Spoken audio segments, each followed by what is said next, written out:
Looks like we're in. And Cheers. The show has begun. Yeah, cheers, everybody. Good evening. Here we are. We got the old gang back again. Hydra 17. Epic, man. And this, got the old gang back again. Hydra. Uh-oh. Is that my telephone? No, I was just going to tell you, I don't think it's on, but it was delayed. It's good. Yeah, I got it like off. 30-second delay, I think. Yeah. But, yeah, good evening, everybody. Here we are Saturday, Hydra 17, and we got the whole crew back again. Good to see you, John. How you making out, brother? Yep. I'm doing all right. Randy's back again. He's got all his stuff sorted out. People are saying Randy's backstage. He's all worried because of his equipment issue last time. And it's good to see you again, Randy. I'm glad you got everything sorted out. It's going to be a great night tonight. I've been tipped off generally for what the vibes are tonight, and we've all got separate vibes. But as usual, they're all going to kind of link together, and it's going to make for a really good show. So, yeah, let's check the chat real quick. Yeah, I see Winnie's here, Winifred, Yep. Kimba, Mick, Miss You, What's up, Brown Mick? Dog, Sam, DJH. Sam's in the house. What's up, Sam? Mick's Whole in the bunch of house. people. Sammy. Mick's a great guy, man. Solid. Eward. Who's Eward, Dob? Is that another Dobby? No, that's I don't You. know who that Miss is. You, I It's either imagine. Dobby or Miss You. Kimba. DJH, Darren's in the house. What's up, Darren? Brown Dog.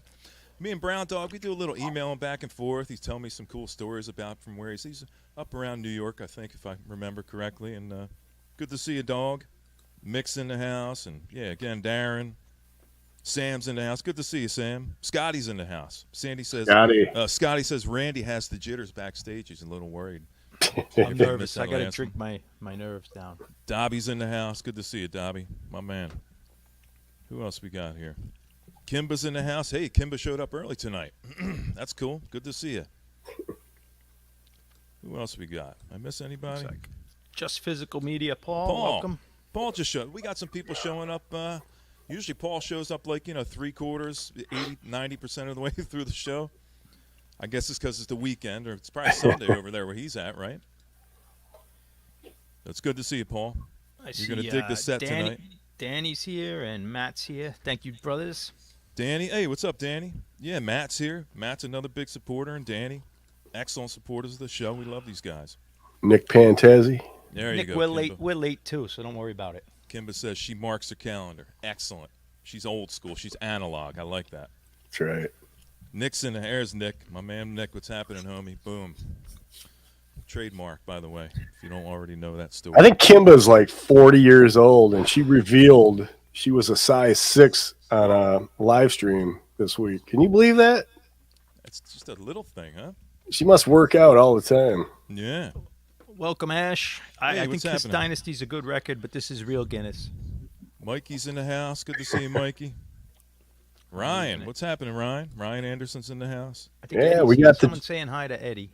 We got the jazz freaks in the house. Ryan's here. Well, good. Well, let me tell you something, Ryan. Stick around because I got some really cool jazz-infused music coming up. It's fucking kick-ass. You're going to love it.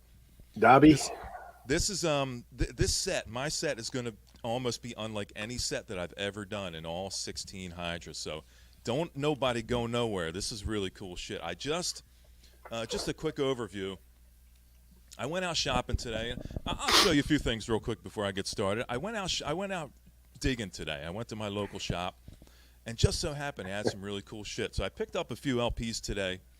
But last week, I went on my secret website. There's only a few people in existence that actually know this website.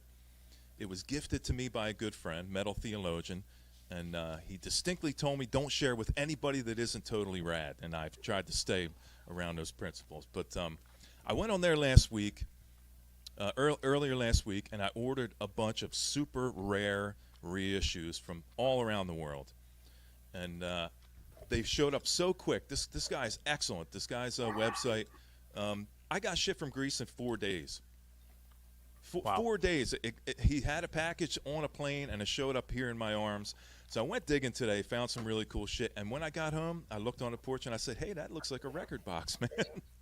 So, That's why he's got rare stuff. He's smuggling it in, man. He's probably dropping it off over the ocean. I think man. they do. I They hide it picture in Greece coffins. as like this I picture Greece as like this heavy metal mecca because all the records come from Greece, like all the hard and heavy. Yeah. All Same the as the good, psych.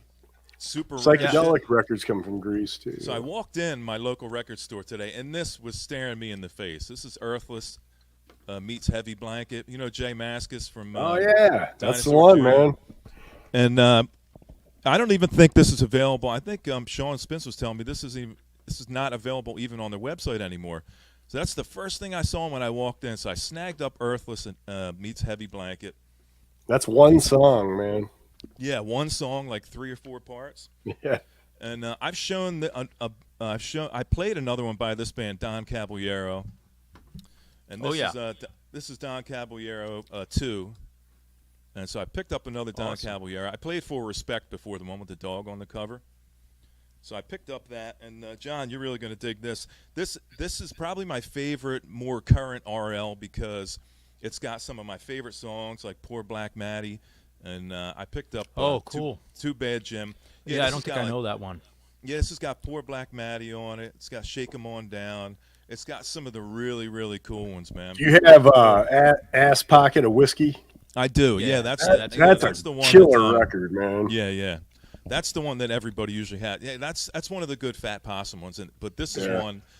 There's some really old footage of RL, like mid-late 70s. He's sitting out back in his house, like in the tall grass, and he's got his guitar. And he plays one of these songs, Poor Black Maddie, and I love RL's version above anybody else's. So So I'm really excited to see that. I'm not playing any of that stuff tonight, but I am playing a bunch of other stuff, and I will stick around because what I've got for a couple of these LPs that I got from Greece, I've got some download codes. So if anybody wants the download code, stick around because when I play this album, I'm going to show the download code, and whoever snags it up first and gets it can get a digital copy of it.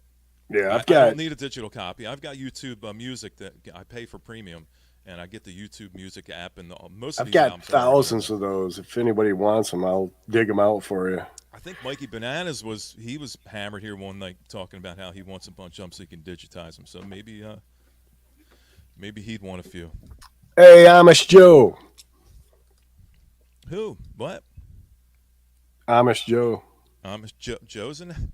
He's not here, is he? No, I got to bring this up though. He was over at Rachel's this week, and he went up on the panel, and he goes, "Hey, are any of the old regulars here? How about Deadwax? Does Deadwax come around?" And she goes, "He doesn't come up much anymore." And he goes, "Oh, I was wondering if he got a big head over that Hydra show he's doing over there." And I'm thinking, what are we syndicated here nationally? I mean, we get 40 people watching this. Yeah. We've got like maybe 50% of the people that hang out actually chat, and I see Joe in the background. He's hiding. He's sneaking. Yeah, he's here. So welcome, Joe. Yeah, it's good to see you, man. I don't have a big head, man. No, he's got big feet though. I hear. That's right. Big mouth. Yeah, man. So I figure why don't we let Randy go first this time? It's been a while since we've let Randy run the first set. So let me turn that amp on. We'll run our 15-minute sets each, and we'll have a lot of fun tonight, man. Or 17-minute, 18-minute. Whatever. Yeah, half of I tried. Whatever. But yeah, it's good to see you guys. I think Mikey's on vacation. He's talking about how he's going fishing down there. So he may have us on streaming while he's doing his vacation. So that's a really cool thing. Hope you enjoy the music tonight, Mikey. I think you will. I think my set alone, you'll maybe know, if you're lucky, you may know one of the albums of the bands that I'm playing tonight. If you even dive that deep. But I think Mikey will know at least one of these, yeah. Yeah, I think my set, everyone's going to know most of the songs or most of the bands. I'm doing just 80s, 90s, like grunge bands or my version of what I thought was grunge. Cool. Or quasi-grunge. I did blues 2 weeks ago, so let's change it up. Okay. Yeah, Mikey's getting ready to go on vacation. Yeah, so pop it on in the background and crank it up, Mikey. You're going to dig the set tonight for sure. All right.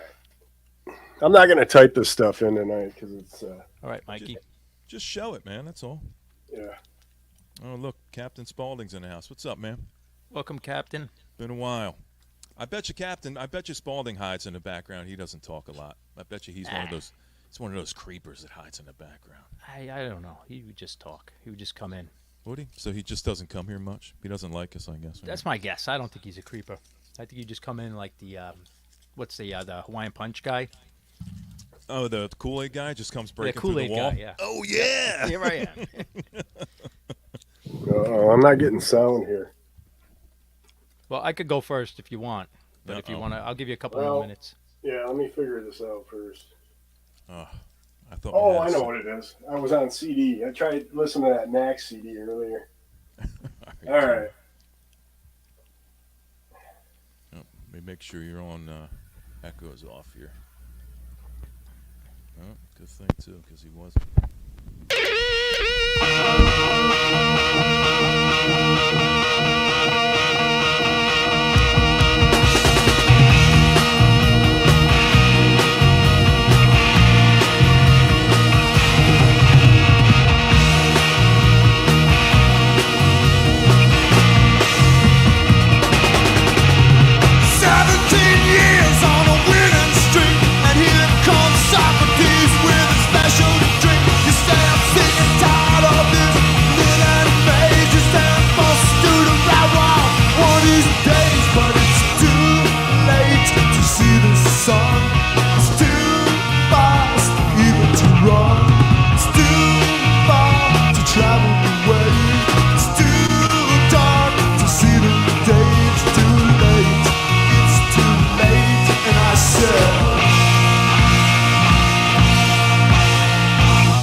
It's too fast even to run. It's too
All right.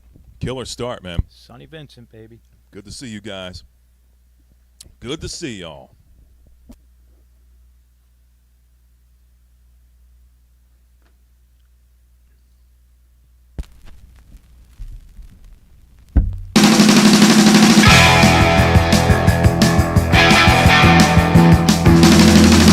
Susie walked into the room, you think she was the only one there.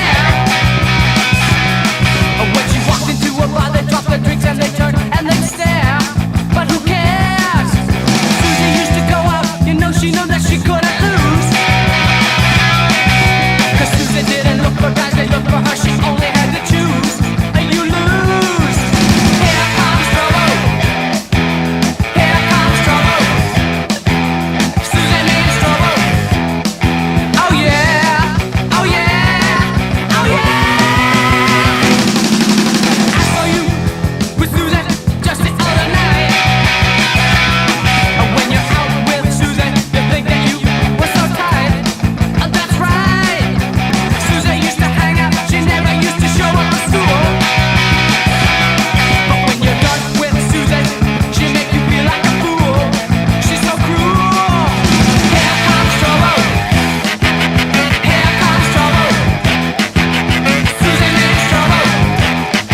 Oh yeah, oh yeah, oh yeah.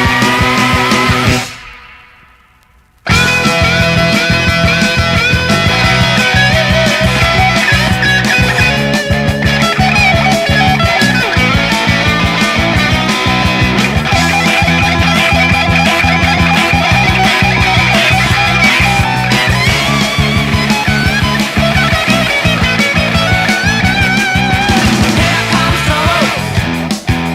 Here comes trouble. Susan needs trouble.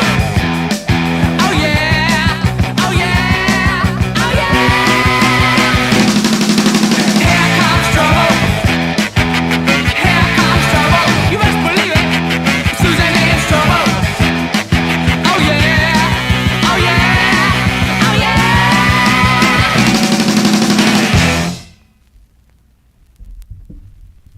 Cool. Gonna Tough be dogs. busy night. Yeah, yeah. Yeah, I guess that looks like just a comp of the testers. If someone said they have the CD, I think it was Swami that has everything. Yeah. Although they just put out a live album. I still have it out. This only came out like maybe a few months ago.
That Cool. drummer was killer, man.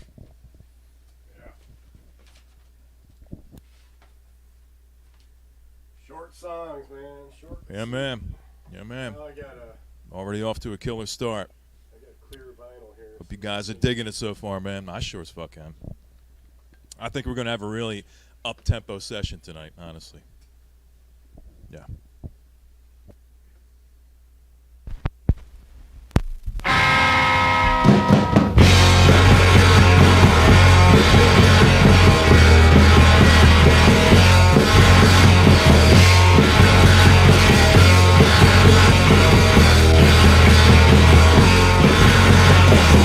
I don't wanna play around no more.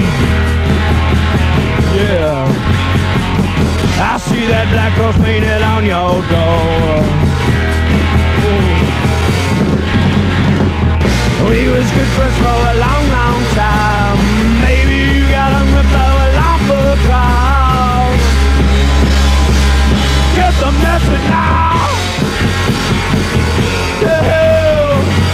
Woo! Woo!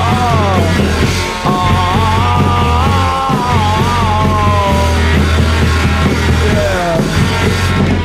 I call your drivers painted red-eyed gray. But if you ask me to get in, well, I'll just run away.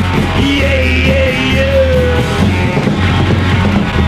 We was good friends for a long, long time. Baby, you got a rip for a life of crime. Get the message now.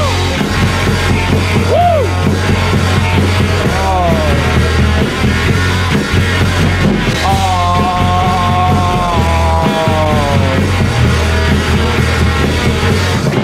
We was good friends for a long, long time. Baby, you got a rip for a life of crime. Get the message now. Woo!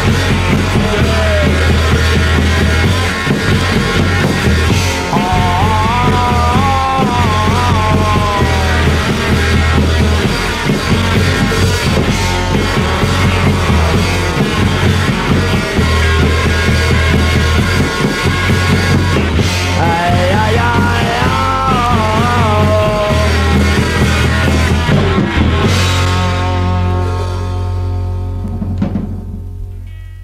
Yeah. Good to see you guys. Good to see you guys. Hydra 17, man. Fucking Christmas. epic sets tonight, dude. Don't go nowhere. You'll be sorry if you do.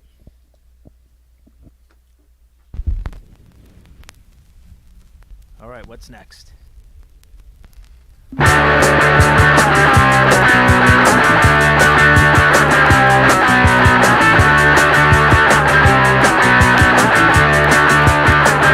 Always want me to come, but I don't wanna. Always want me to come, but I'm not gonna. Always talk about nothing. Me, I don't wanna do nothing. To me,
taps his bad knee running back and forth like that. Great band. Great.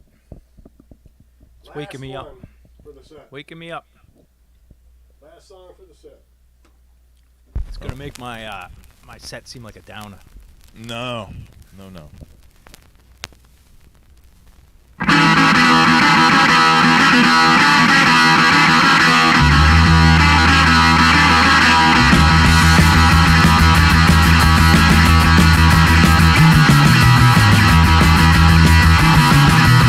can be a real tenor, she can be ball, she can be anything, be a ball. She can drop a minute, Cuba, I will get her left. But I gotta take it, baby, then I'll turn me on back. Cause I got no time, I got no time. I got no time for messing around. So come on now.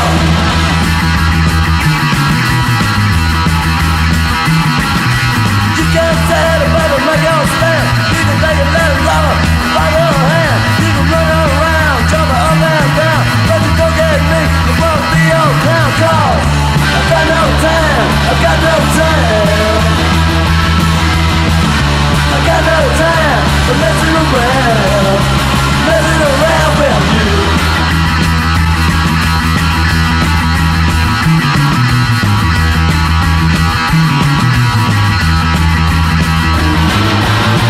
Hey baby, there's a brand new sound I got it. People baby and the underground. There's a star battle living in hell. I say, it's my life, baby, I know so well about you. The real thing you can do. So come on now. You can laugh, but surely you can cry. You can live along the better and then you die. You can walk around, put your hand in the air, but you go like that, you don't get nowhere. Cause I got no time, I got no time. I got no time for messing around with you.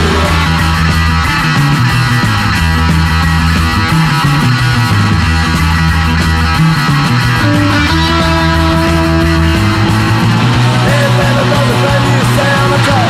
People living in 100 pounds. Start battle, living in hell. I say, it's my life, baby, I know so well about you.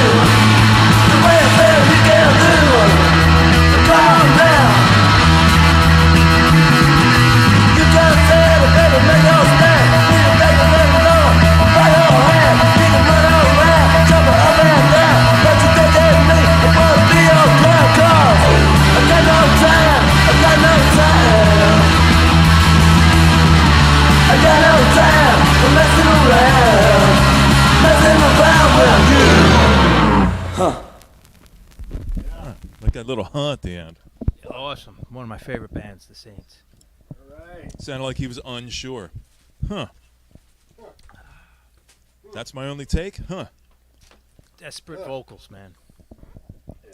Excellent, Randy. Probably the first punk rock band. Excellent. Now, yeah, great set, Randy.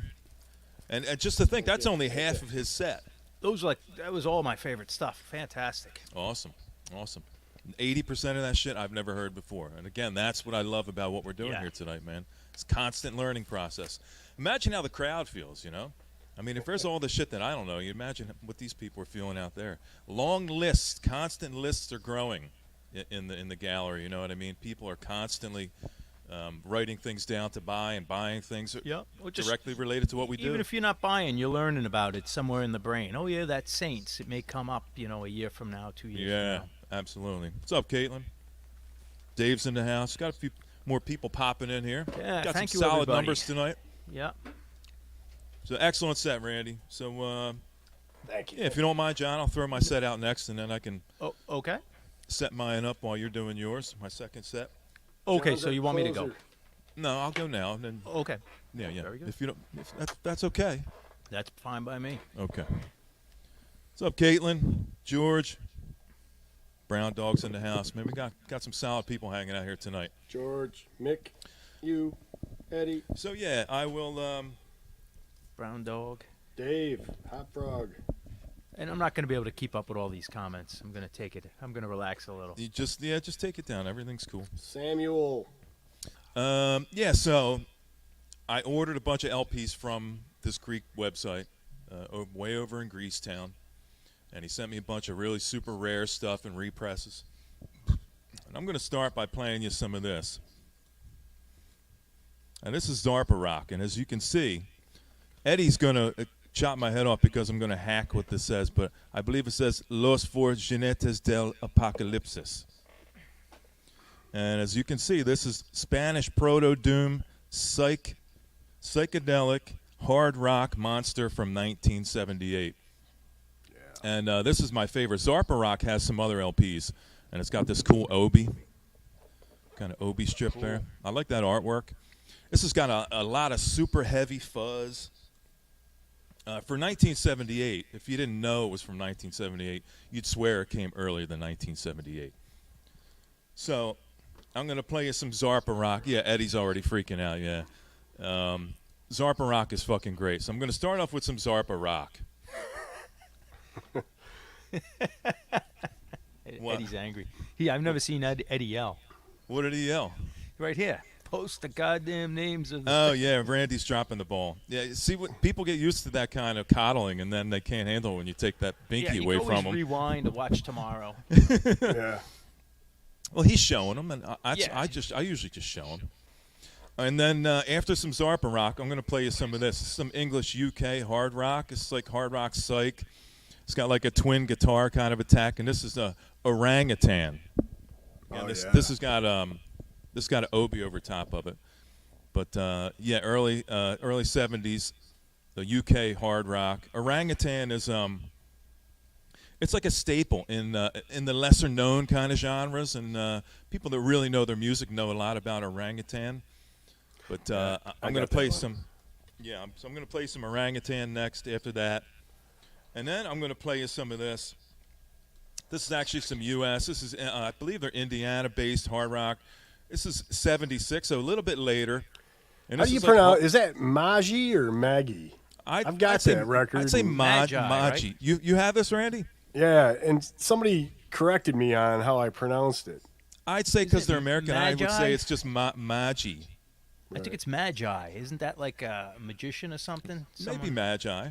Yeah, Magi. That's actually that sounds better. It sounds a little more deep. So let's call it Magi. Yeah, I think it's like a wizard or something. But I could be wrong. So this is like hard rock psych. It's got a lot of heavy. The bass in it's really crunchy. So I'm going to play a little bit of that. It's going to be that's my half a set. So yeah, so I already got some Zarpa set up here. So I'm going to drop the needle on this sucker right now. We're going to get started with some. You're going to dig this. Right. This stuff is so fuzzy, dude. I mean, if I didn't tell you what the date was, you'd never ever think that this came out, late 70s. But yeah, let's get the sucker going, man.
Pretty heavy. Yeah, it was cool. Who was that, Brown Dog? Who are you talking about? What I don't know, guy? Uncle Floyd. Uncle Floyd's still around. Oh, I was talking about Uncle Floyd. No, he said someone that was. Oh, it reminds him. Yeah. Yeah, so now we're going to move on to some UK based. All right, let me make you big. Yeah. Maybe it was Ricky Rat.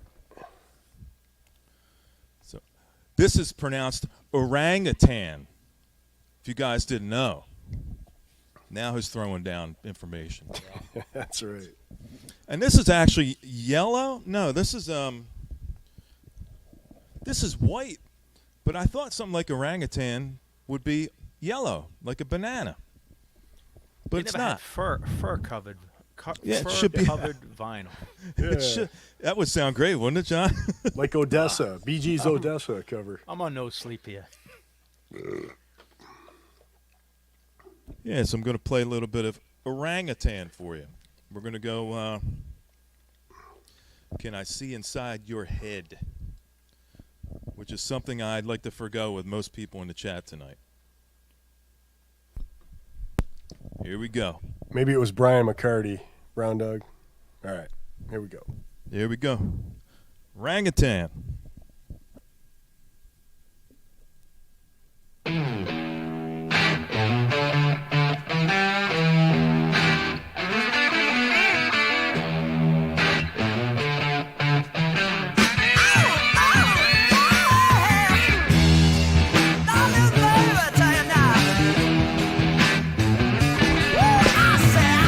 Wait a minute. I didn't want to play you that one. I want to play you the second one. Here we go with another white LP. I definitely heard Hendrix right away. Very cool. Is that it? It's a white LP too, so I can't see anything. I hate white LPs. There we go. All right, now we got it.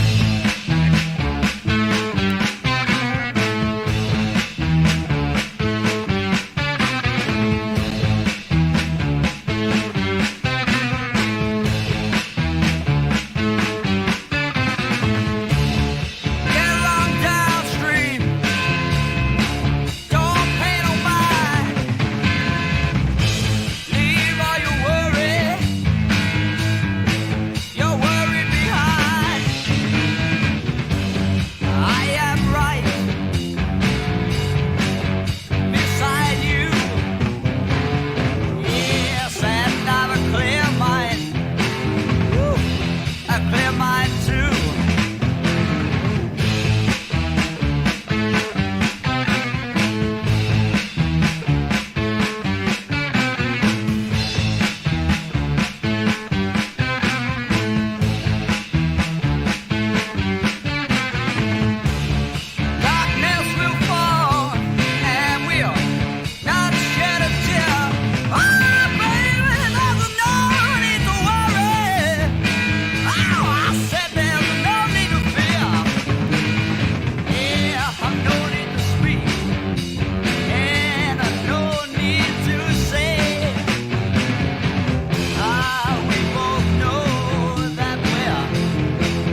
Man, I never knew that band's name was Hunter.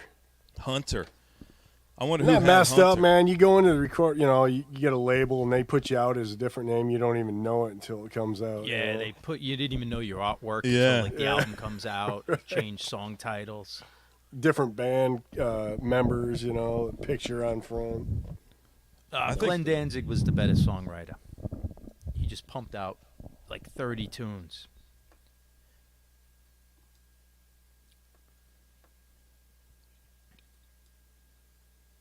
I disagree. Yeah, but he pumped out all those tunes in such a short period. Dee Dee put out like 5 or 6 a year, half an album's worth. And Dee Dee's fantastic. He's probably my second favorite. But Yeah. Danzig had these hooks,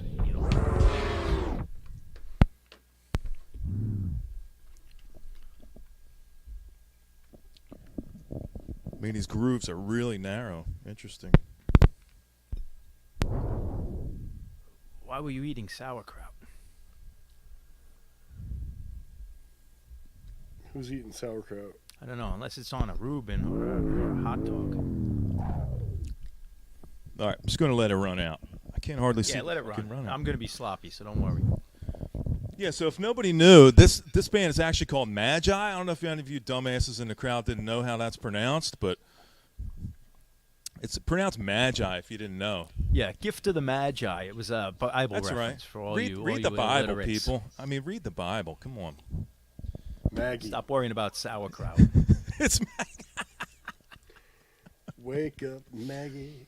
Yeah, so we'll let the song run out. This song's called Steve's Jam, so this is actually old Zaccarino out there. This is for you, brother. Hopefully I got it.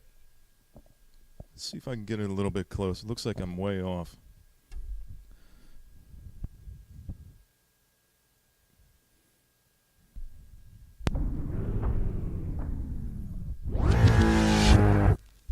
There we go.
cool. Very cool. Magi, some American stuff. Now later on, I got some German stuff coming up. Really killer German Go stuff. good with our sauerkraut. Even Very better true. than our German knives? You ever eat sauerkraut out of the can, John? I do. I have a can in the fridge actually. Bad. I had pastrami, so I was making Reubens, and I have extra. But Oh, yeah, I love Rubens. that's man. a treat. That's like a treat because I don't get it. Did I hear Kimba saying she's eating spaghetti out of a can?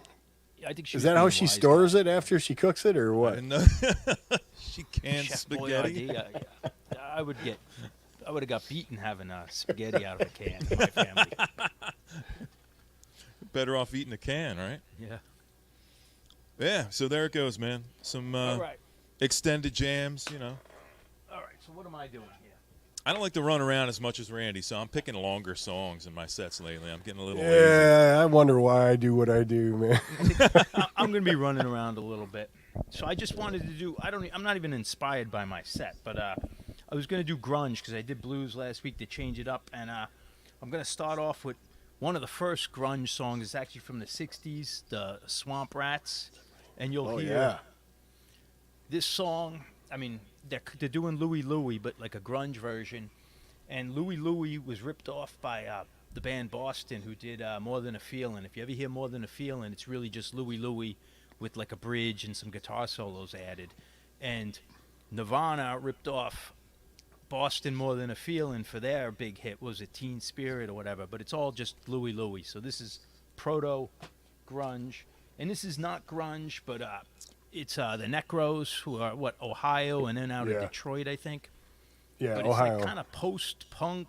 I mean, not post-punk, but after punk, not quite metal, and it was right around that, like 87-ish.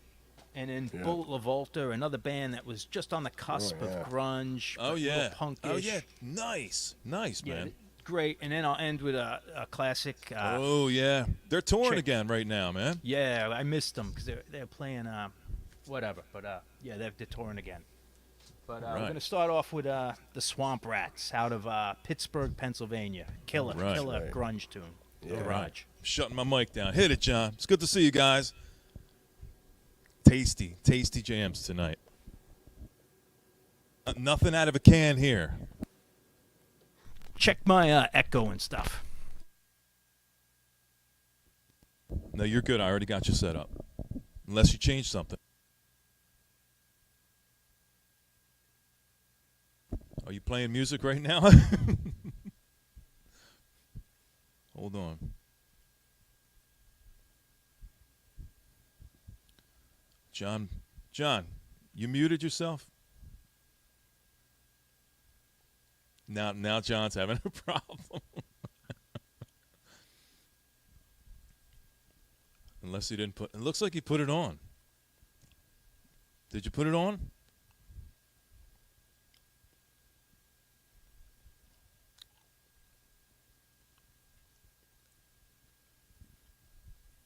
No, you muted yourself. There you go. Start it over, John. Start it over. John's pulling a Randy tonight. Randy's enjoying that too.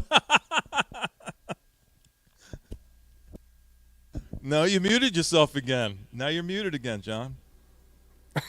Now, are you really talking right now? I can't. I don't. Yeah. I turned the mic down. I normally just turn the microphone off because I don't want this picking up the speakers because it's cranking. So I said, Okay. why don't I use the mute button? And of course, I mute everything. Okay. Whatever. Here we go. Okay.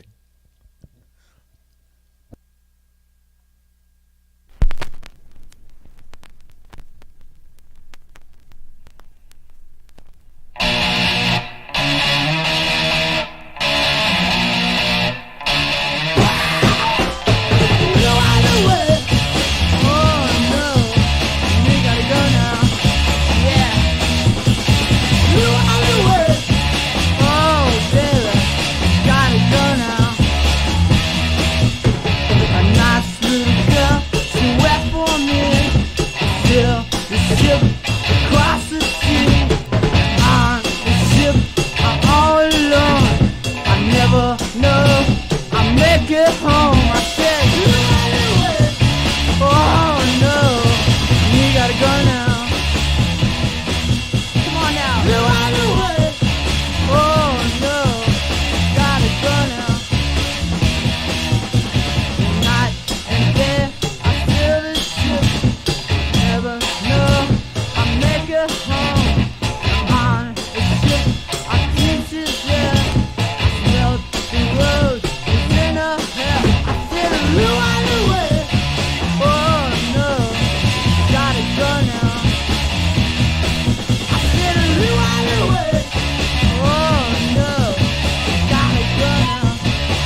so good, man. I love that.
Nice.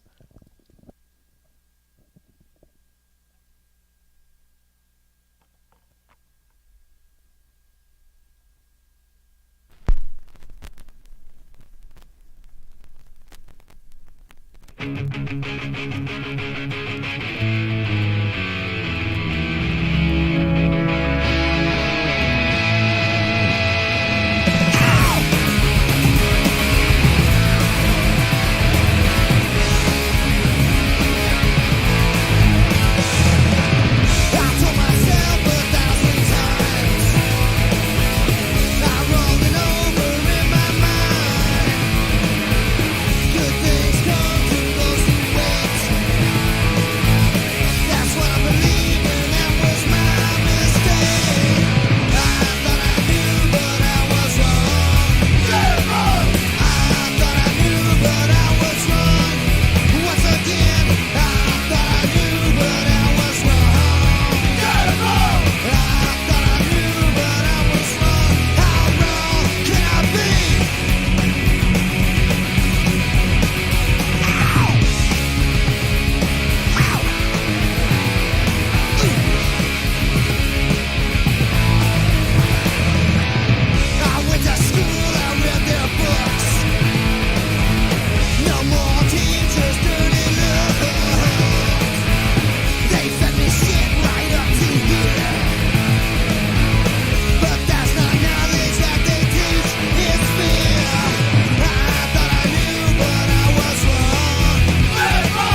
but you didn't.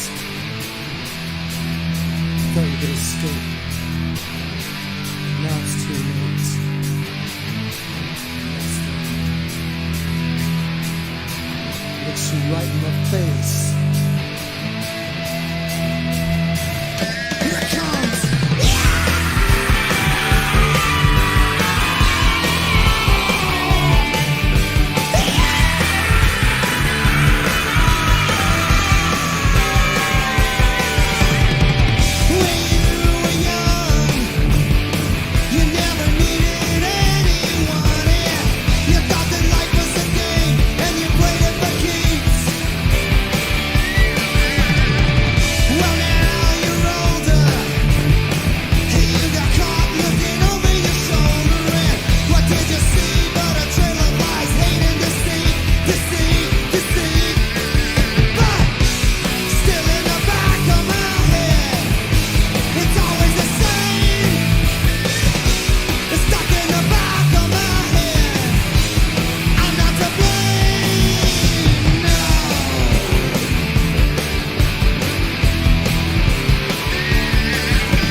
Killing it.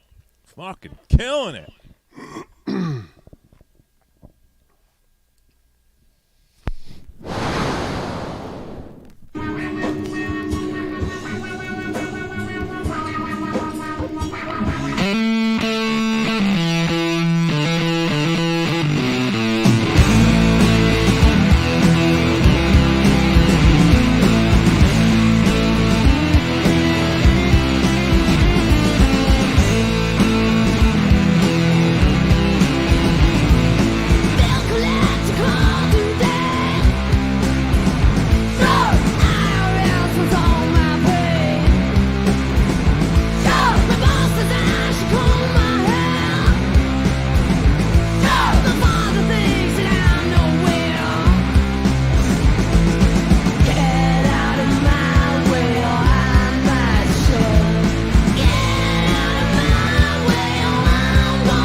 Nice set, man.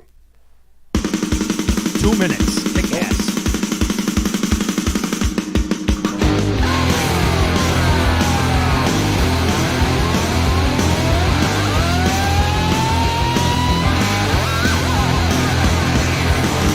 Her glance hits me like lightning. I heard that girl is fast and frightened. Dirty hair and a laugh, that's me. Her neighbors call her an evil machine. She's fast, she's lean, she's frightening. She's fast, she's lean, she's frightening.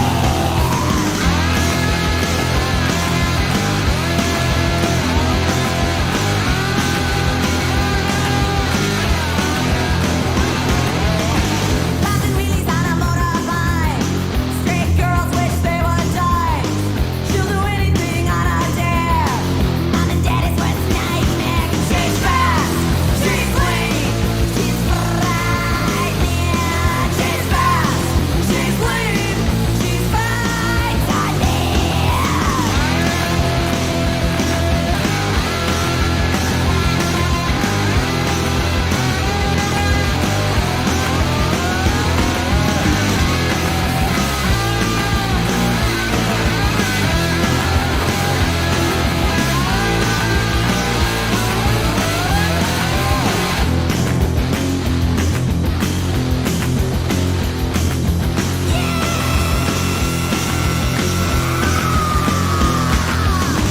Down at the creek smoking pot.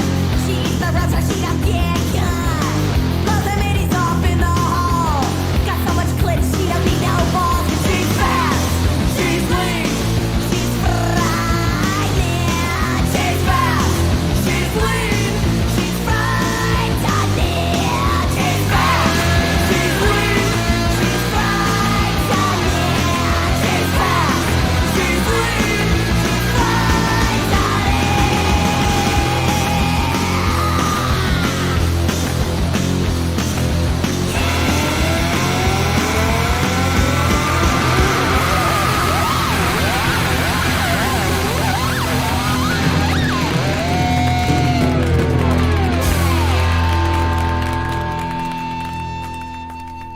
That chick is fast, man. Nothing like chicks talking about the size of their clitoris, right? Right. Or their fuzz pedal, man. It's a kick-ass record, man. Yeah, Badass. High energy set, John. Awesome. that's right. Thanks. Still another half Good, coming. man. But now Randy's going to bang out his second half of his set. Oh, so we got more? Shit. Are you No, I'm just kidding. break out your carpenters, man? Quick. That's right. When in doubt, pull the Now, carpenters Randy, are out. you going to do? You've been doing this kind of bipolar set thing where you do half one vibe, half another. You got that going tonight? This next set's a little bit more mixed up. I think that earlier set was like, some early punk, garage stuff, But yeah, it's interesting, I did this 2 weeks ago because I couldn't make, everybody knows I couldn't make the Hydra set because my shit was fucked up. But yeah, so I added 2 new 45s that I got yesterday. So All right. I was a little shy of 30 minutes anyway, so thought I'd add them. So here we go. Rock it, brother. Yeah, hope you guys are digging it, man. I sure as fuck am. Thanks, This is Fred. great. Thanks, everybody. Yeah, man. I think the second set will be more downer for me.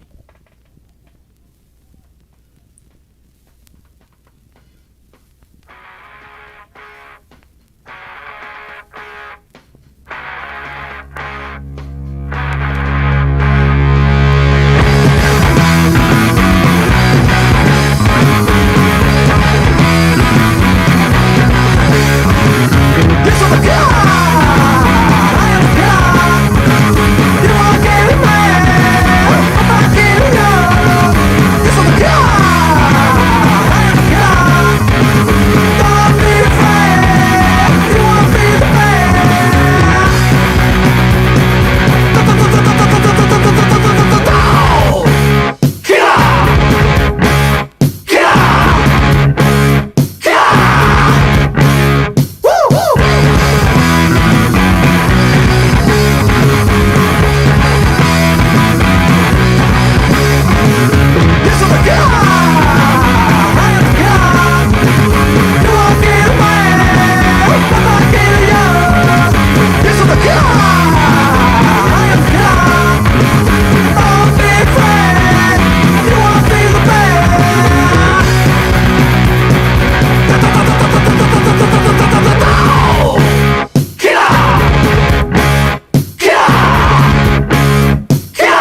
Randy, Awesome. when you come back, Randy, bring your volume down a hair. You're a little bit overmodulated.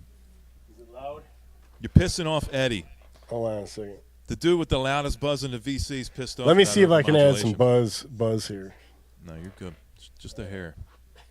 think Gas whatever Up you were just- a great live band. A lot of comments. I can't keep up tonight.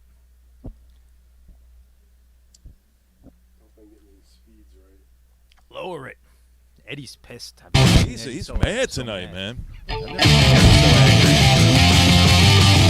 Just trying to get me back.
Awesome. Awesome. Great tune, man.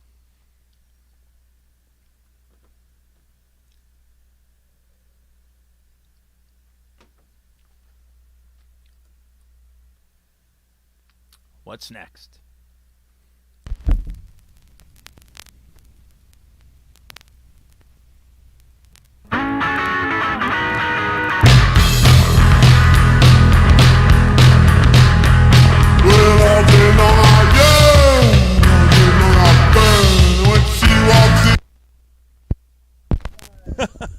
Nice. We needed one of those tonight. I got a circle. Well, all day long I yearn, all day long I burn. When she walks in the door, I wish it were my turn. 'Cause my own crazy day, it's something woman night. Full of red for what I need, but I don't get out loud. How to get it such a man. The price I pay for loneliness. Here he comes my death in a train. Well, you know I don't need her, you know I'm lied to. Well, you say I'll get over her, but I know it ain't true. Lie right down beside her, forever in that bed. I'm holding that gun right up to my head. How to get it such a mess. The price I pay for loneliness. Well, here comes my death in a train.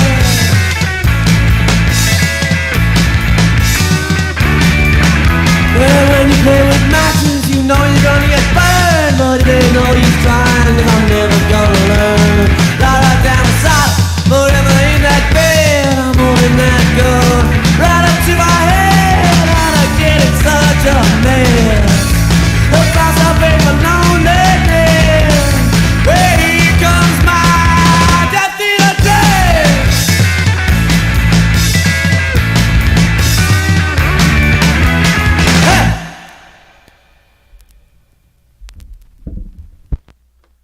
Cool. I didn't know that one.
skirt. I got that going to a go-go, working with my mojo, checking out those mini skirts.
Awesome.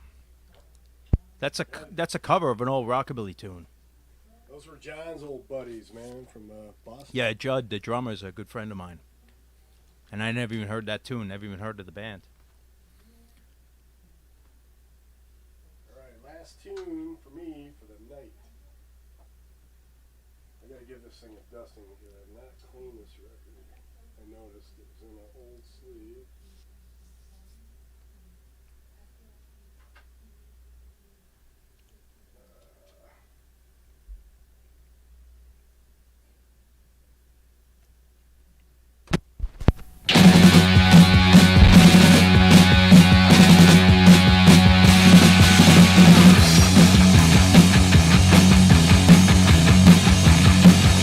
Blinded by a million shades, I couldn't see their eyes, couldn't see their eyes.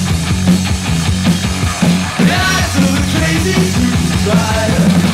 Couldn't see their eyes, couldn't see their eyes.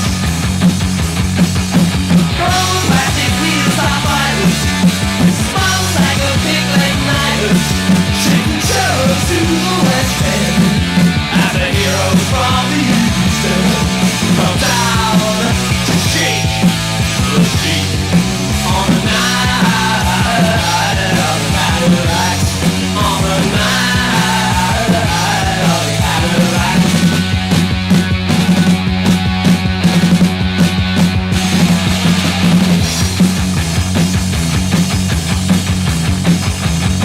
Shaken by a certain vibe, I couldn't read their minds. The mind of the devil's divine. I couldn't read their minds, I couldn't read their minds. Clean brick and wire values, private monster drag technicians, radiators in the West End, more trophies for the Eastern. Around to mentally on the night of the Cadillacs. On the night of the Cadillacs.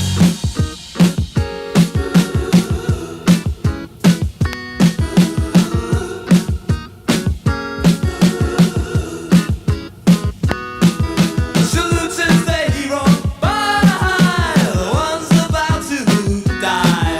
Salutes as they run by, the ones about to die.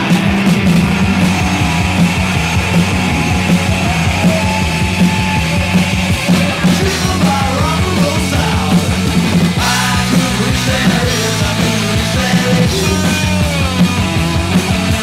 Driven by rock and roll sound, I could reach their ears.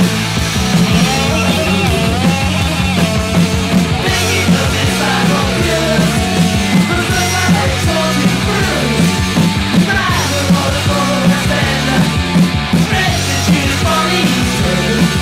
I watch the new elite on the night of the Cadillacs. On the night of the Cadillacs. On the night of the Cadillacs. On the night of the Cadillacs. On the night of the Cadillacs.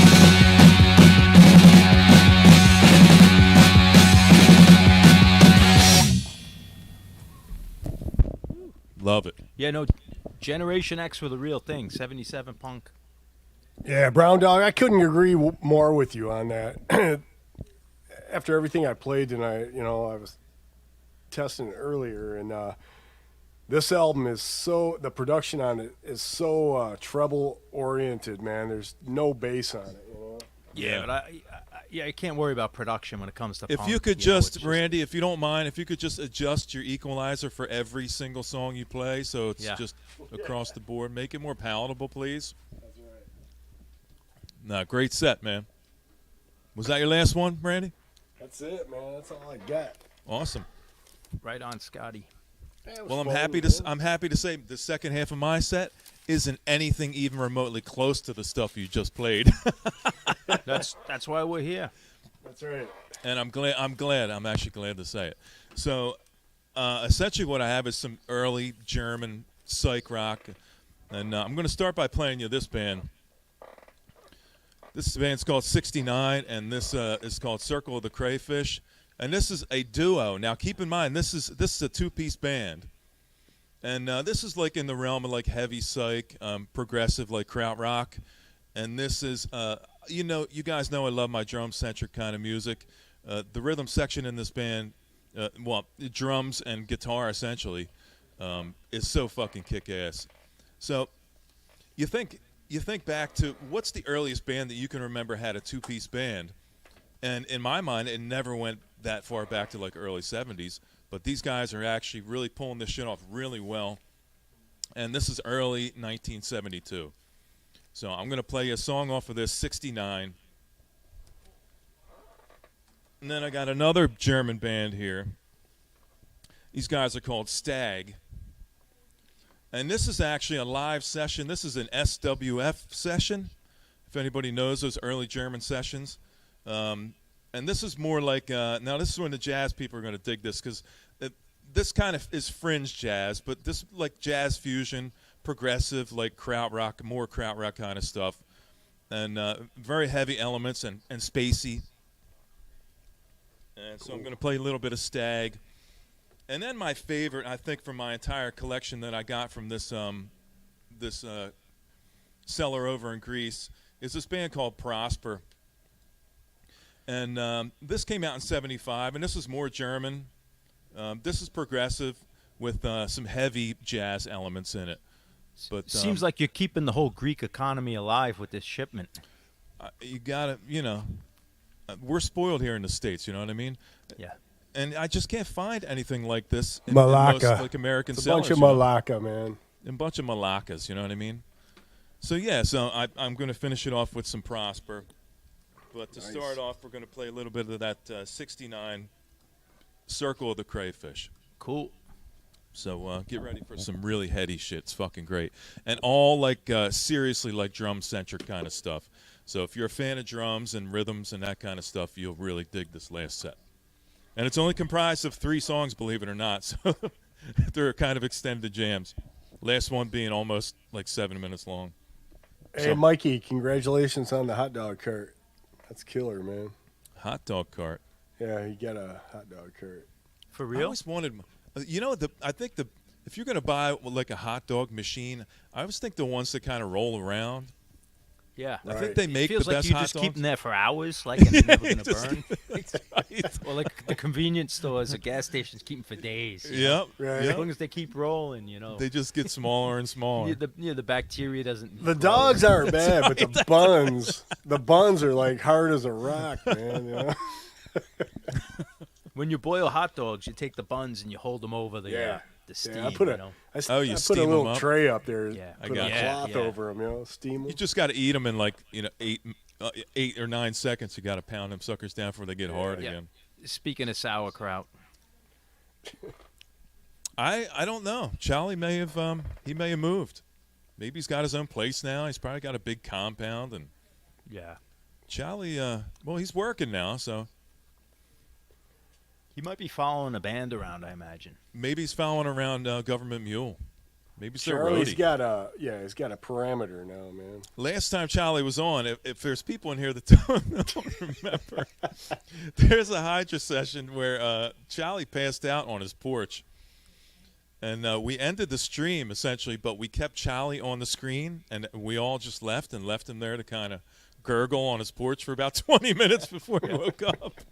So We're all making light of this, but I hope he the might not guy's be not very happy dead with right us. now, man. I don't think he's dead. Oh, man. He Somebody's got up gonna and be left on his, here. his Charlie phone. passed away 3 months ago, folks.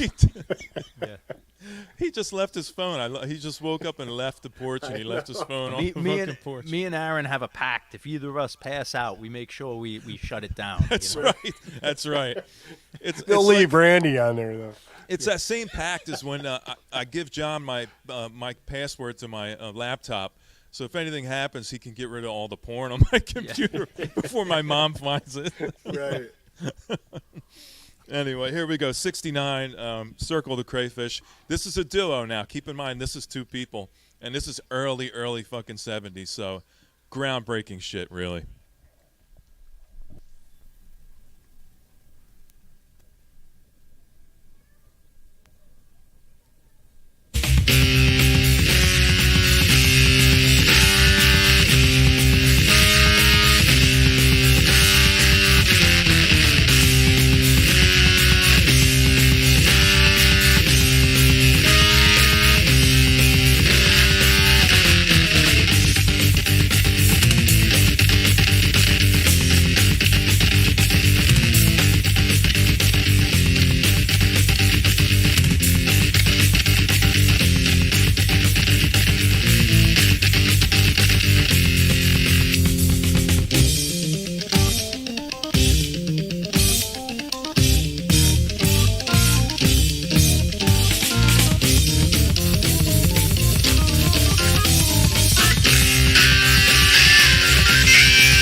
cool. That was really cool.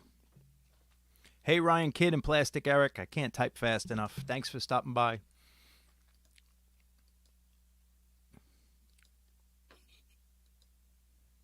Yeah, and the idea that band, that's a duo. I mean, that's 1972, man. Fantastic. I mean, it's like unheard of, that kind of shit going on way back then.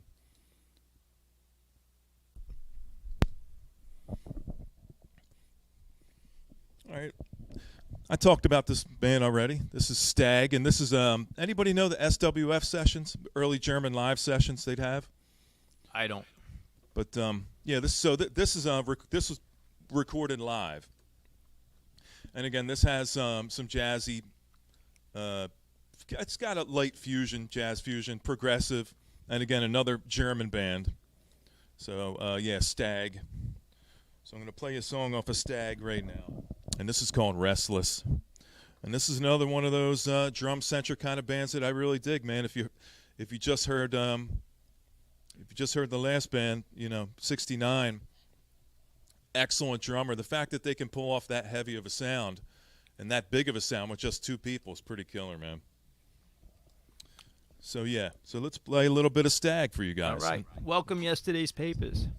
Yeah, welcome everybody. Thanks for hanging out, man. Thanks for hanging out. Yep. Hope you're digging the sounds.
I dug it. It was cool.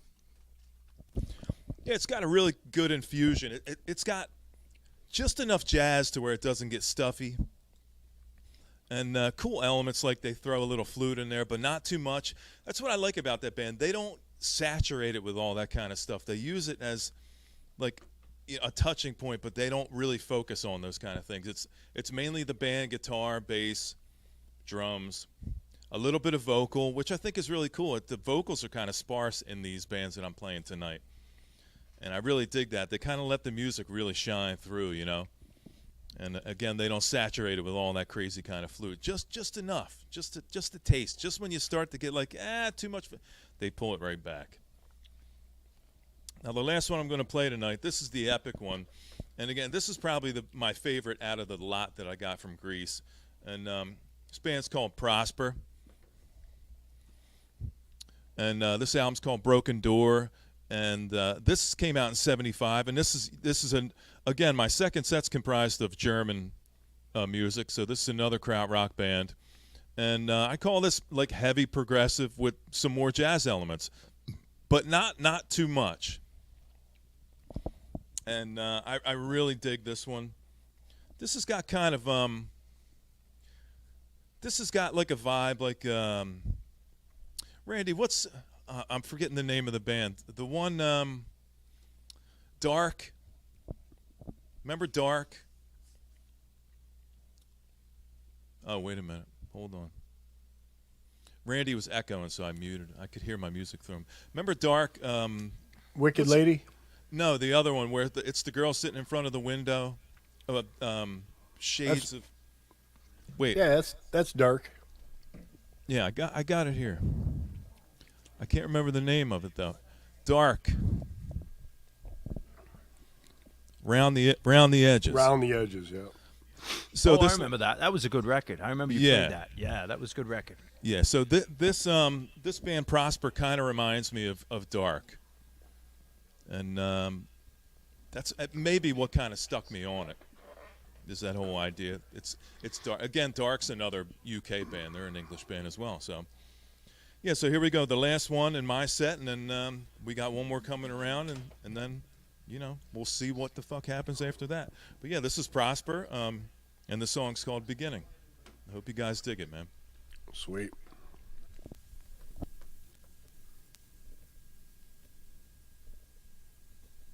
It's got a slow build, but it really, really ramps up.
Nice. All right, Cool. there it is.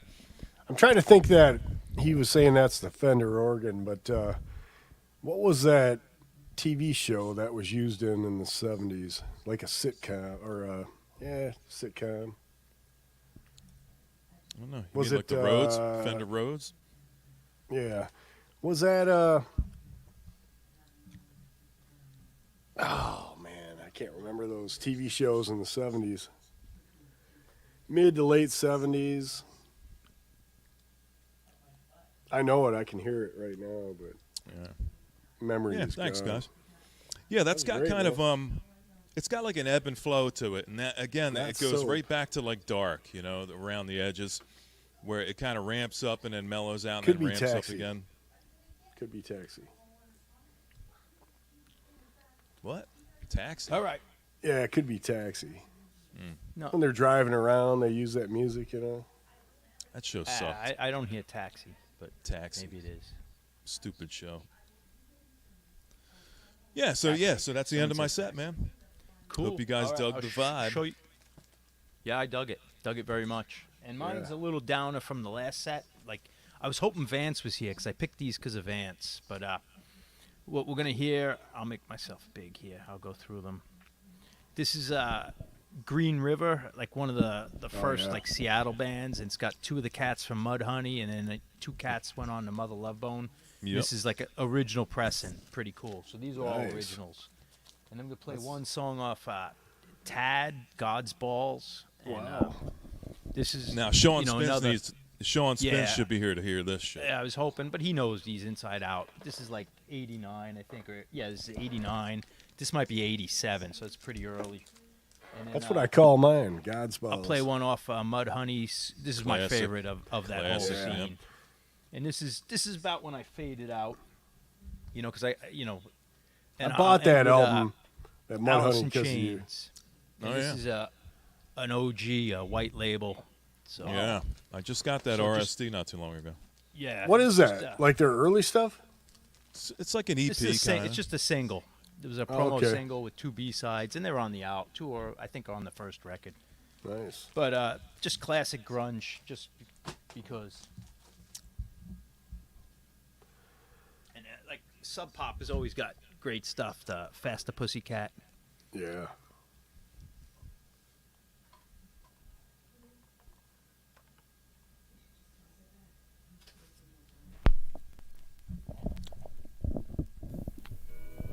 All right, hit it.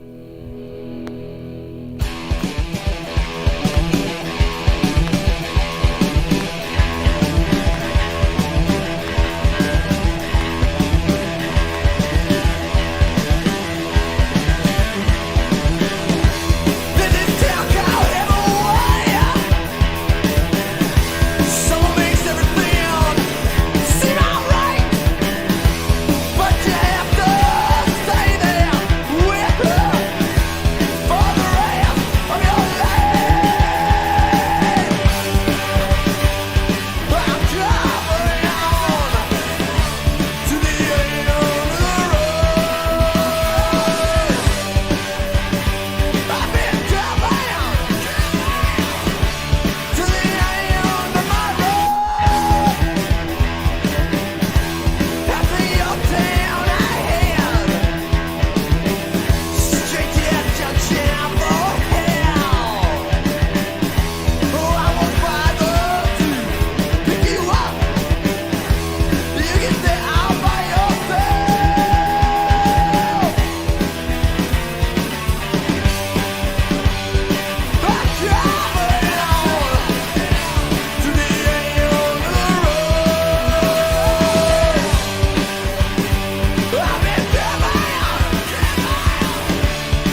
Isn't it cool to know if you order anything from Sub Pop that Mark Arm is packaging your records for you?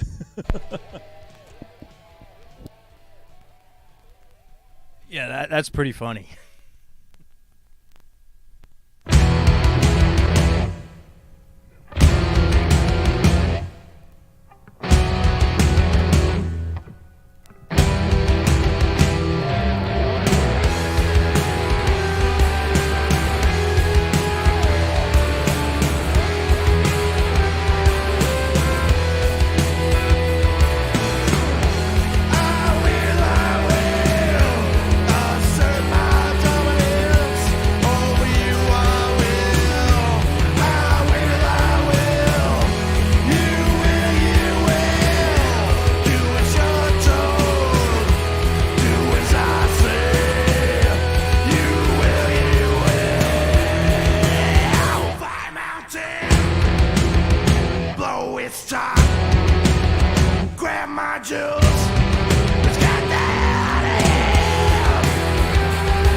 Rock and roll.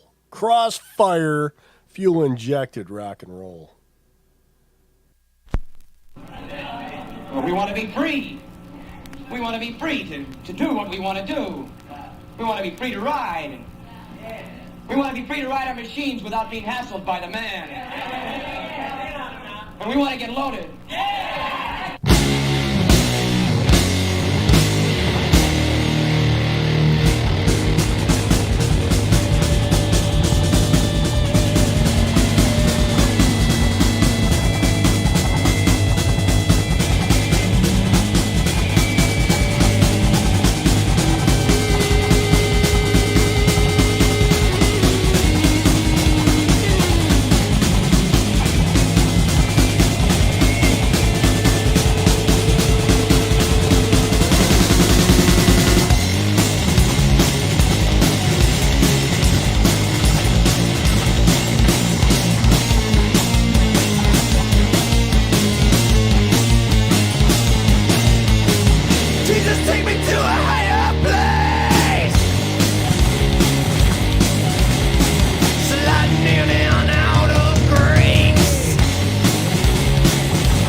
That's like the greatest line in any song I've ever heard. Oh God, how I love to hate. So I wasn't a big 90s rock fan. This is the last song I'll play, this Alice in Chains song. This song I really liked when I first heard. It sounded new and different. And, you know, after a while I thought a lot of it got depressing, and I had to keep moving and got into like more upbeat stuff. But this song is killer, and I know Aaron knows it. It's kind of a classic, but I just want to play it. I love this tune. Do it.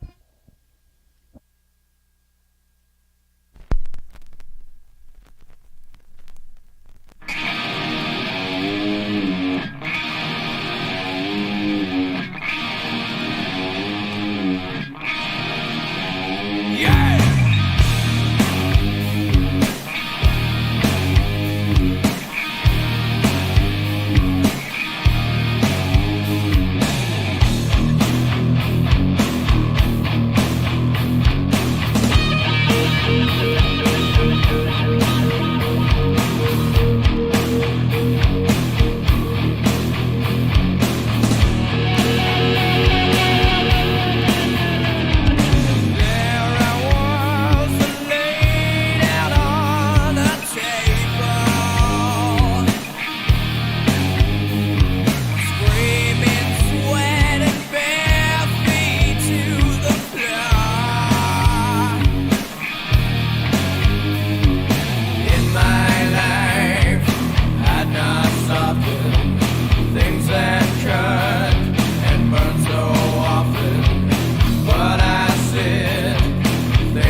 love that guy's voice. Yeah, that was that sounded so. I mean, it's classic now, but it sounded so new when I first heard it. You know. I like how John says, "Yeah, my second set's going to be a real bummer compared Well, to." I don't know. I thought the Tad and like I always think of it kind of depressing music. I mean, I forgot how upbeat that Mudhoney tune is, but Yeah. sometimes I think of the grunge as like just kind of a downer. I bought that Mudhoney after you showed it or you played it one time. I can't Yeah, that remember was when so you good. played that. But that I think was, I played it on a. I'll pull that one out. That's one of my favorites, Mudhoney. Yeah, that's heavy, man.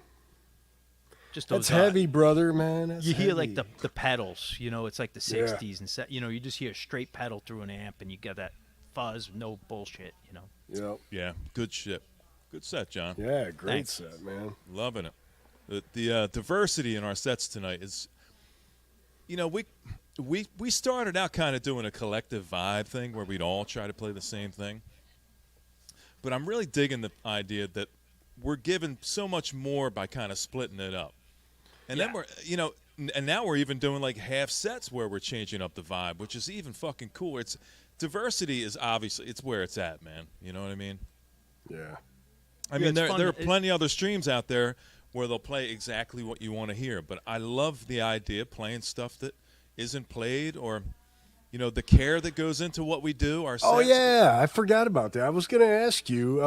You know, our next Hydra is basically Halloween, man. We're Yeah. gonna have a Halloween special or what? I'll pull Halloween stuff or something. Yeah, I got you know, some scary close to stuff. Whatever I Not can- scary, shit. but Halloween related stuff. You know. I didn't even realize, Randy. That's pretty awesome, though. That's going to be cool.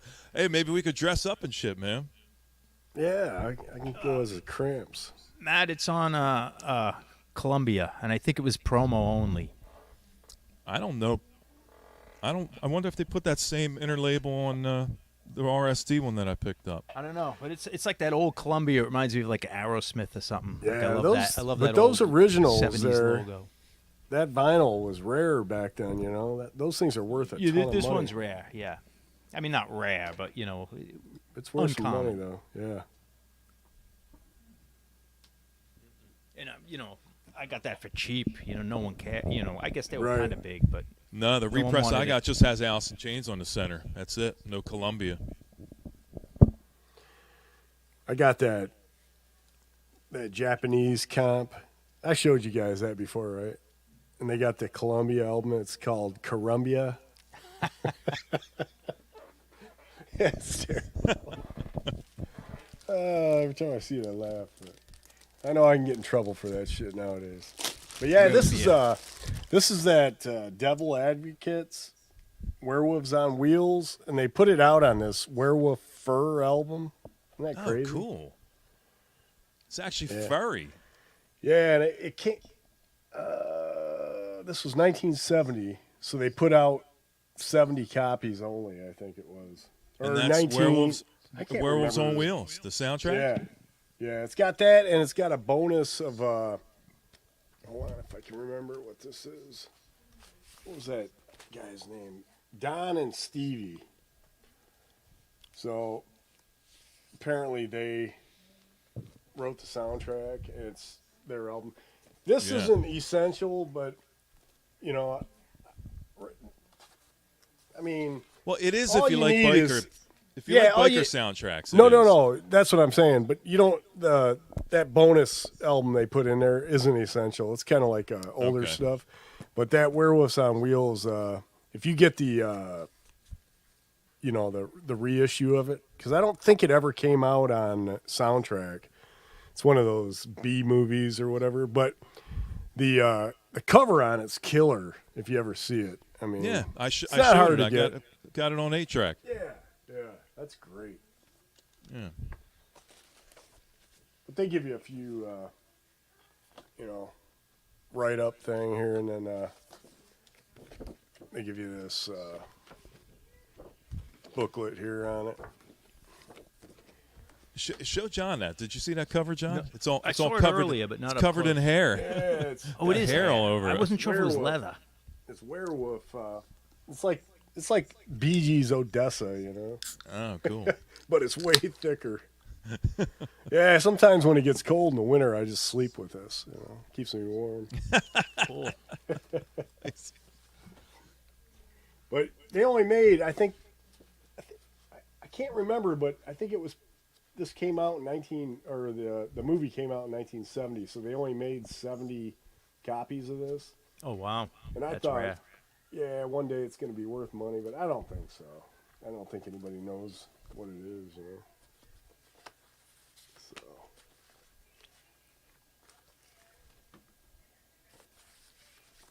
Yeah, man. Killer fucking sets tonight, guys. I didn't even think about that being on Halloween. How cool is that going to be? Yeah, I looked at the calendar.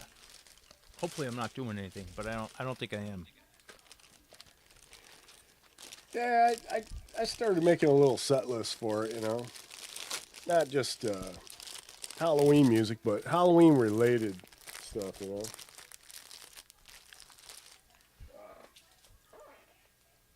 Yeah, do some of that cool, like, sound effects like you used to play outside your house when you'd hand out candy and shit like that. Like doors creaking and shit.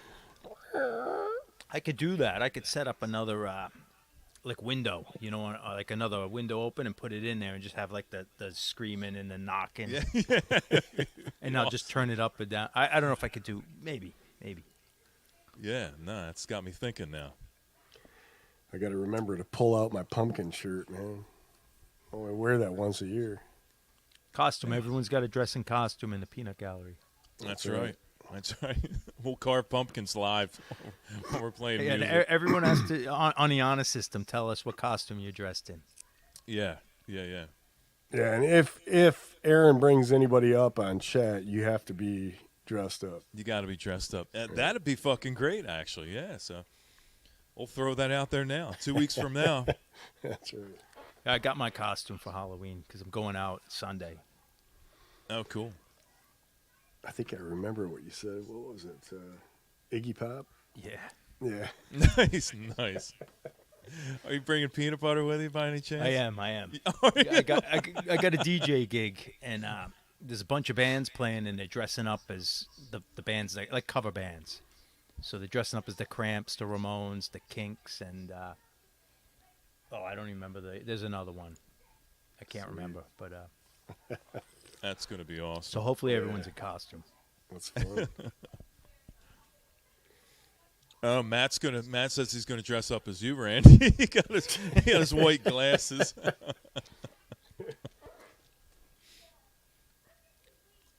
Good night, George. Thanks a lot for hanging out, brother. Yeah. Later on, George. Appreciate it, man. See you, George. Hydra 17, what a fucking success. So 18 is going to be Halloween. Yeah, you confused me when you text me and you said, "Hey, you up for Hydra 16?" And I'm like, I was like, wait, we're at 17. Yeah. "Well, maybe I it know. is 16 for me." You know. They keep going whether we're there or not, Randy. Yeah, right. they just keep, the numbers just keep going up. Hey, my system doesn't work. Fuck you. We're over. Let's go. Come on, John. Yep, Yeah, you got to push on, man. Yeah. I know. I can honestly say I think I'm I the missed 2 of them now. Yep, I'm the only one here that's been at all 17. Cool brown dog. Yeah, so killer sets tonight, guys. It was great. Always enjoy when the old OG crew is hanging out, man. It's always good. So yeah, I worked a lot and haven't slept much, so I'm not going to be the biggest conversationalist tonight. So we Nah, need it's someone all up. good. Yeah, put the link out. Bobby's a pretty good conversationalist. Yeah, maybe I Bobby can't can do come the up link. and tell us some Halloween stories. There it is. Yeah, there it is. Yeah, if not, no big deal. Yeah. We can just float on down the road and get some Yeah, early. I could use the sleep. Yeah, I was gonna say, wouldn't be the worst thing in the world. Maybe Miss U will come up. Yeah, she says she's coming up for the Halloween special. You can even She put is. a costume on you. You don't have to show your Hey, face, now yeah. now you got something going there, Randy. Anybody that's afraid to be seen, you can just dress up like whatever you want and hide yourself, man. yeah, that She's probably that's a the good super idea. hot chick, you know. Or no, I think she's a guy. Oh, you're still stuck on. What the hell am I talking about here? The biggest dick in the VC. That's right. Yeah, definitely, Matt. Thanks for coming by, brother. We appreciate you guys hanging out. Yeah, thanks, Matt. Had some solid numbers hanging out tonight. I think everybody dug the vibes, which is always good. Yeah. Diversity is the key here, you know. Sheep costume. That's good. Somebody's got to be the butt, though, right? It's like the horse costume. I'll be the farmer. I don't want to be the ass.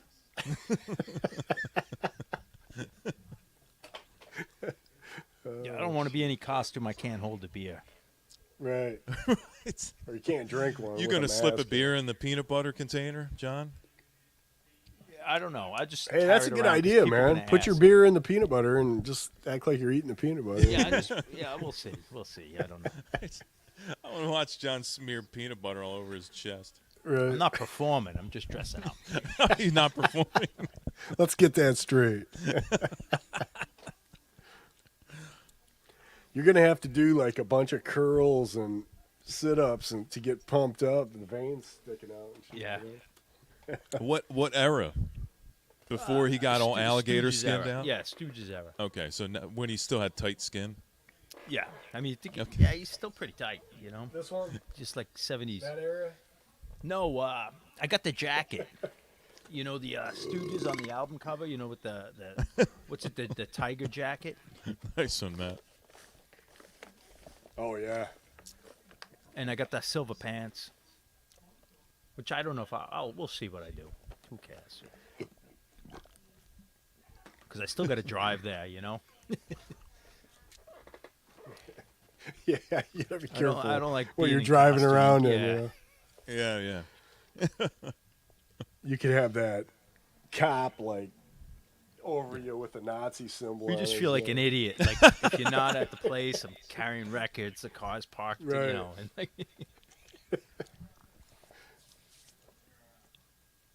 Encore, man, I think we pushed it further than we ever have music-wise. I was getting a little worried when we were playing Alice in Chains. It's like, oh no, is this going to be the one?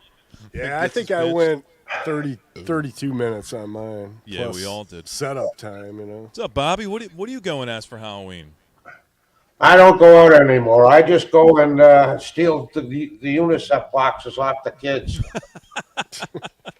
Is UNICEF still a thing? No. I think you're aging yourself. But when I up was there, a Bobby. kid, when I was a kid in my neighborhood, there was gangs of, 12 and 13, 14-year-old kids going around grabbing the UNICEF boxes, right? You'd have to hide it under your shirt if you wanted to collect. what does UNICEF have to do with Halloween? Wow. Oh no, you stumped him. I didn't hear. I haven't got my hearing aids in, Vipper. Okay. What's that? Some guy's calling me a character. Yeah, I've been called that many's a time. You got any Halloween stories, Bobby? Go to any Halloween shows back in the day? None that I can mention, really. Not really. Halloween wasn't such a big deal. It was only for kids, right? I mean, there wasn't Halloween parties where everybody got dressed up and went to, not adults anyhow. Not in the 70s. And maybe that started happening in the 90s in the last 2 or 3 decades. But Yeah, they say Halloween's taking over Christmas now. really? Yeah, Halloween's the best holiday. What about after they invented electric, Bobby? What about Wow. Huh? I got it. You want me to put it now? You're going to have to speak up or when I ask. I don't want to go do the hearing aid thing. They're What is ringing that? like crazy. I getting all kinds of feedback on the damn things, and people can hear the feedback, if I'm ordering a coffee and shit. I'm going on sometime this week and have the hearing aid guides, I don't know, do whatever they do to the goddamn things, right? I hardly wear them. I forget them all. Bobby just came on to talk. He doesn't need to listen to us. What, am I talking too much? No, I meant No. like if you can't hear us, He needs. Remember them old timey funnel things they put in I'm their putting ear? you guys on mute, and I'm just gonna talk. What was Yeah. that movie where the guy had the horn in his ear? Hey, never mind, it works. I mean, anytime you see somebody, when you say something and they go like that or like that, that's an ear. Like the ear is built like a funnel. If you're out in the bush and you hear something, You go like that, and you can hear an awful lot better. You can do it right now, as a matter. Oh yeah, I do that in the truck. I sometimes man. do that at shows, like a big Yeah, arena exactly, shows right? where it's echoing back. And That you horn can- shit works. I remember one time, oh Christ, got to be 60 years ago, seeing one at a some sort of antique place, and I put it up to my ear, and they work. Yeah. I think as humans, our ears are set up pretty wrong. They should be pointed a little more forward. You know what I mean? Like I had this idea when I was younger. No, by the way, nobody has invented this yet, and I think it's a great idea. It's a little device that you clip onto your ear, and it kind of creates a cone. Aaron, I was thinking for audiophiles, just something that pushes your ear like this. You know, because like people are worried about like that, like every stylus, every little weight on it, and all this. You go like this, a massive difference of sound. Yeah. Yeah, you ever watch cats, man? When they hear something, man, their ears come forward, Yeah, they're twitching all over the place. you Even know? No, my that's a dog, true his ears story. will go up. You know, I even had a Yeah. name for him. I was going to call him Spocks. Spocks, yeah. you got to use the word audiophile. Audiophile Spocks. Yeah, you'll make a lot of money. Sipping wine with your ears, like cones on your ears. Yeah. They're like we can make them out of silicone nowadays, you know. But you just kind of put them on the back of your ear. Yeah. But I They mean, would just- seriously, it would be a bigger difference in sound than your speaker cable. You know. Yeah, I mean, our heads are all set up wrong with these ears. I actually envy people like with big giant ears that stick way out. I think we were worried about what was behind us a lot. Right. You know, like in the old days, you're worried about like what you can't see, Yeah. not so much sitting in front of a stereo or. A So are TV. audiophiles pretty much basically yuppies? I don't know. We can I don't start- know. I we can see them start in making all enemies. kinds of ages here on YouTube. John doesn't want to start that shit. You know where I stand. I'm a punk rocker. I got a laugh out of them guys. That one guy, Michael 45, I guess everybody considers him an audiophile. I was watching Rachel's channel one time, and he was saying, I can't understand, in the German accent, he was saying, I can't understand how anybody can play a record on YouTube because it sounds so terrible, it doesn't sound so good, coming from an audiophile stereo instead of coming from a YouTube speakers on your phone or shit like that. And I was thinking to myself, Christ, you're not an audiophile, you're a snob. I mean, music, you can hear it on the street or any place, for Christ's sakes. Doesn't matter what it is, an old scratchy thing or something like that. I thought that was a horrible thing to Well, say. yeah, you're right, Bobby. It is. It's But just about you- the music, you know. Everyone trains their ears differently. Like, so if I'm an audiophile, I train my ears to hear the records, the EQ, the noise under it, the pops. Right. I don't train them, but my ears go to chords, songs, choruses. Is it sound good? So I'm concentrating on the music. I don't even hear the pops. Or Well, skips. rock and roll guys, bands in the old days used to have guys on a soundboard, and they all had, those kind of special ears where they could pick up this and that and all of that. That's somebody who I would call an audiophile, if you can hear it, though. Not everybody can hear those differences, right? Go I back think to that's Tuco's comment. some sort of a special talent or something, right? Eddie, were you there the time Randy got ripped apart for having Macintosh gear because it's not audiophile? Yeah, I was trying to tell Rachel. I said I am definitely not an audiophile. I like good sounding Yeah.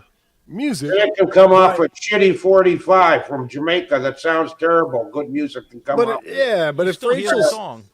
Rachel's seen my collection, there's no way I'm an audiophile at all, man. Yeah. No, I wouldn't consider you an No audiophile. matter not what by a long pressing way. no matter what pressing you have, the chord changes are the same, the lyrics are the same, the tempo's the same. It's the same song, I don't know. I mean, more power to them if they can hear that, but I don't have the ears for it. You know what I mean? If it sounds good to me, that's good enough. The copy I have is good enough. Yeah, I mean, there's a point of diminishing return with this whole system thing. You can have a $5,000 system, and then what? Where's the point of diminishing return? $500,000, $750,000. They're almost, and I'm not saying this in a bad way, but audiophiles are almost as bad as like a. Beatlemaniacs. Well, No, what they call those? Like a rocket scientist, that they want to go farther out in space and they can't get there, and they become mad. I mean, it's crazy. Well, they're into their own thing, and that's cool. You know what I'm saying? I mean, Yeah. and there's an awful lot of them out there, so there's got to be something to it. Right. Just because we ain't into it, or some is, some isn't, I don't know. But Yeah, there's all kinds of them out there, so there's something. Well, that's to it. Yeah, Yeah, we're everybody's just got their joking. own Everyone's thing. got their hobby. I really don't Yep. care. Everybody's Yeah. got their own thing. I mean, when we used to actually, in the old days, you had the portable phonograph record players, right? That was not many people had the stereo consoles. And believe it or not, the needles on those things used to break all the time.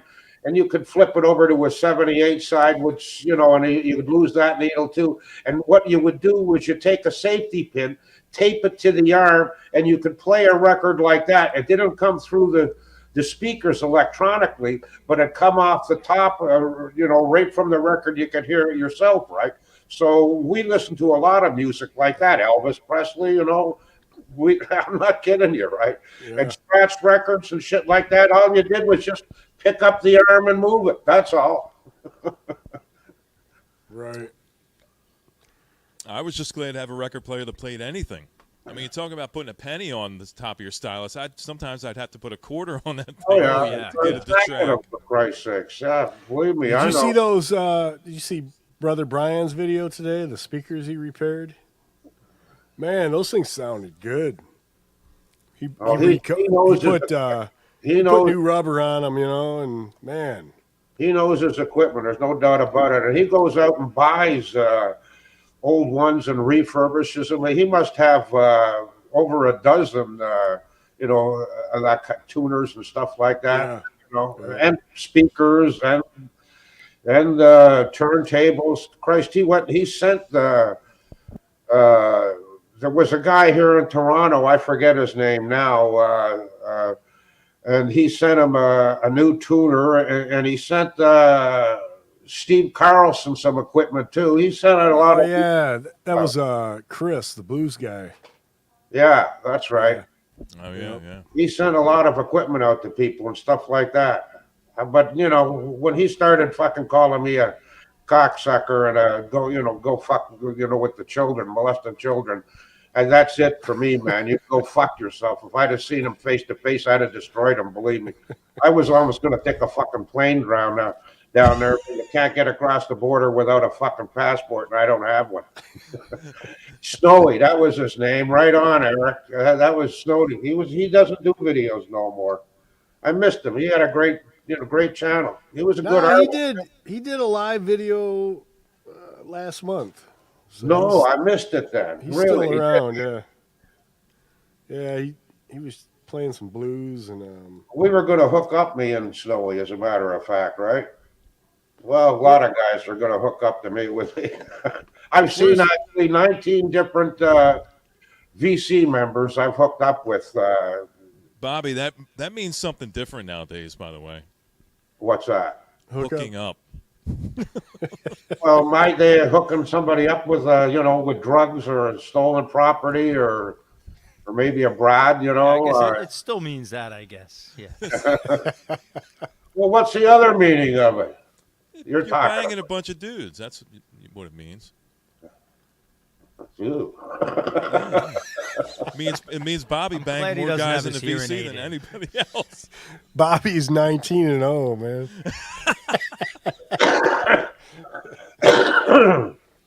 I was thinking earlier about collections and all the time and effort that we put into collecting stuff, and then I thought about I don't have any definitive answer for this right now. I guess because I don't feel like I'm at the end yet. But you ever consider what's going to happen to your collection?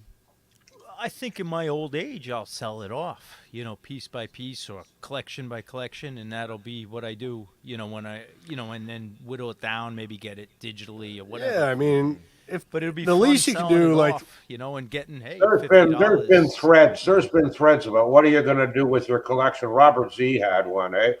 I mean, trying to sell it, go into But the problem mail box. I think the problem is a lot of people say that, what John just said, when you get older, you just, but I don't What if see you don't? anybody letting go of their collection until they die, but- man, If I'm really old, I'm not going to be living in a big house with like Right. all these records. I'm not going to move it 3 more times. Eventually I'm going to get rid of it. So I might as well. If I push it sell out. it, the whole thing's going. I'm not going to bother selling a little bit at a time, this or that. The guy will give you only 5% of its value, 10% of its value. But, I couldn't be bothered that going to the mailbox, answering mail, looking for this, grading the fucking records, all the rest of that horse shit.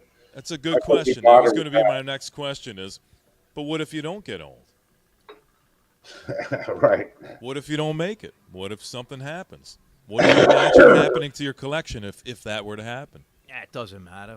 They Is there anyone in like your household that knows the worth of what you have? Well, it depends on if you've got a will and who you left your stuff to, right? I got a will. I left everything to my kid brother, and because he knows the stuff that I got, is valuable. My fishing equipment, my hunting rifles, and my records and my stamp collection, and I But got the bottom line is, it doesn't matter at all. When you're gone, man. absolutely. Who gives a shit, right?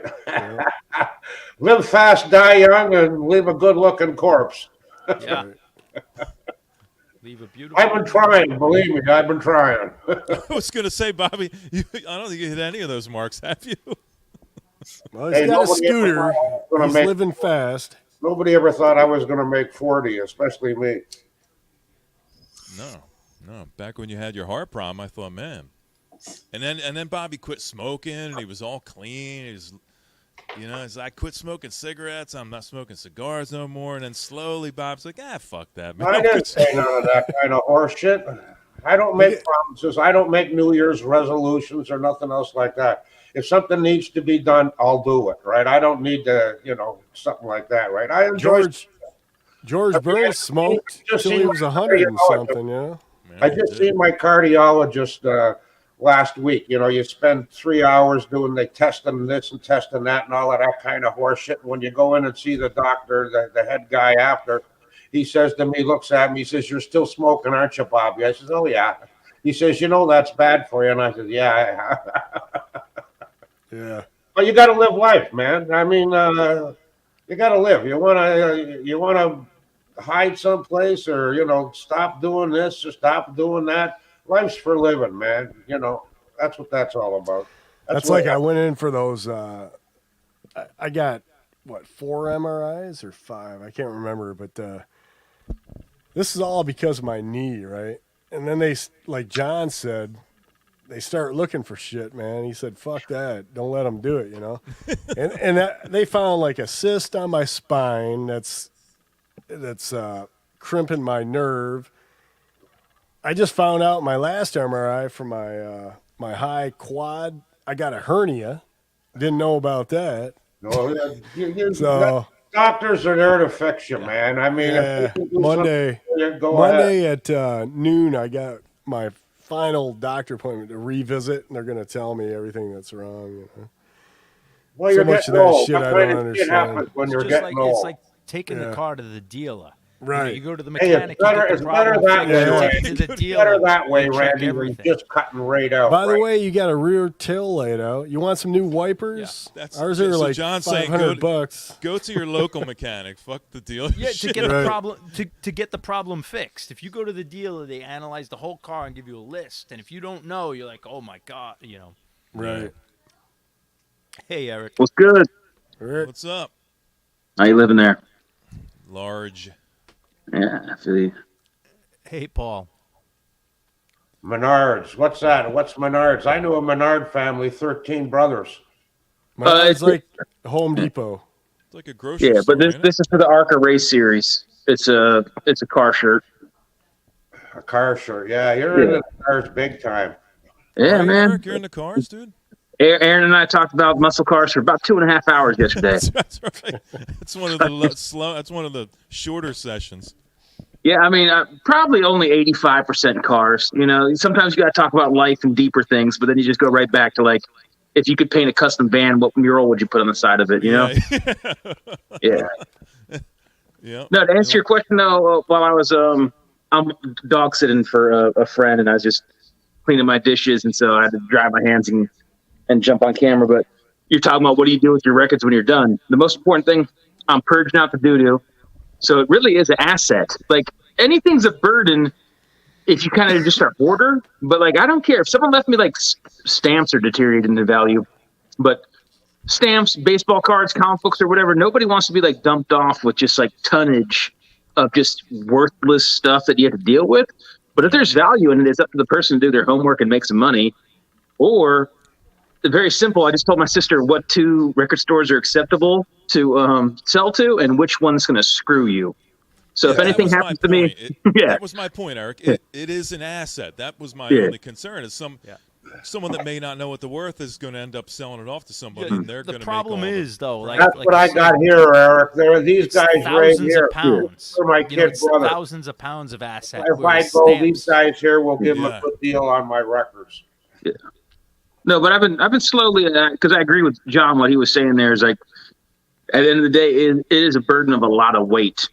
So like, I don't mind as I get deeper on. There's a lot of blind buys that was worth the initial money because I enjoyed listening. It might have been wrong, and I discovered bands I really like through blind buys, and it's worth keeping.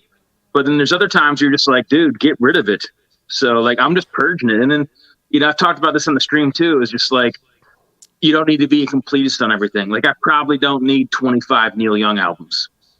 You know, there's a good handful I could like purge out, and there's like, you know, some second tier. If that turned you on at the time, there's nothing the matter with that, right? Later on, you want to dump some shit. I mean, I've done it myself, right? You know, you got to purge. That's all there is. The problem is, I purge because I